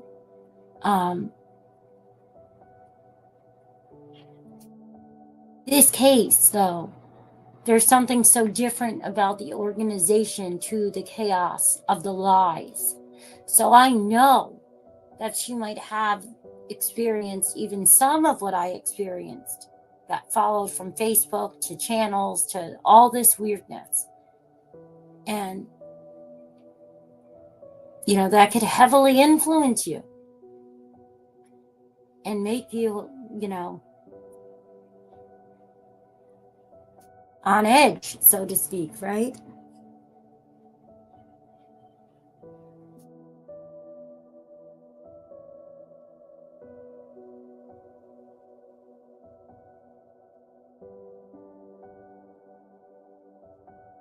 But for me, it's like Tony Mathis and things like that. That's the last thing I'm worried about.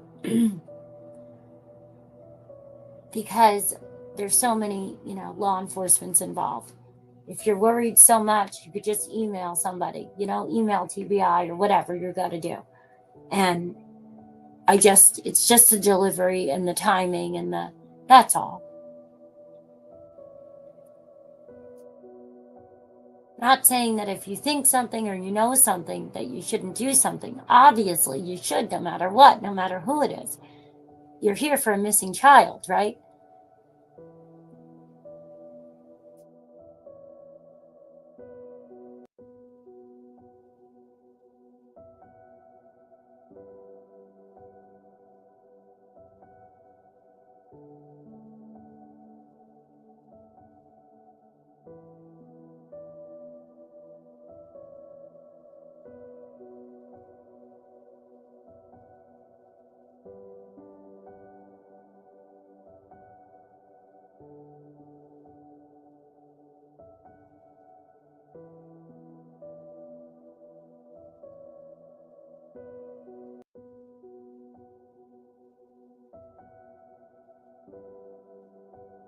Oh, that's a great book. I'll have to get that book then.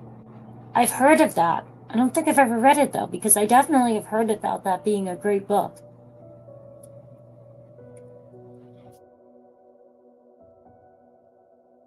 Oh, I know, Auntie Ree. It's so odd because, like with my dad, I did not grieve in the beginning. It hit me a long time later. I had a lot of loss when I was very young.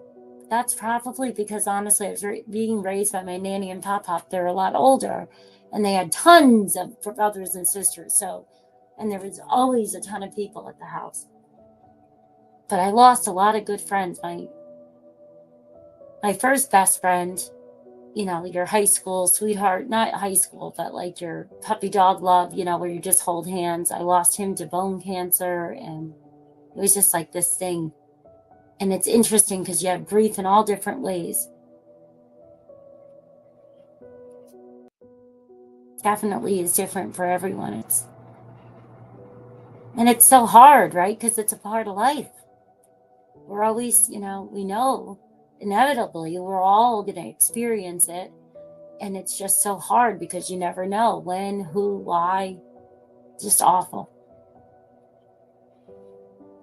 But I'm going to go lay down for, let's see, what time is it? 7. So he'll be up around 8:30.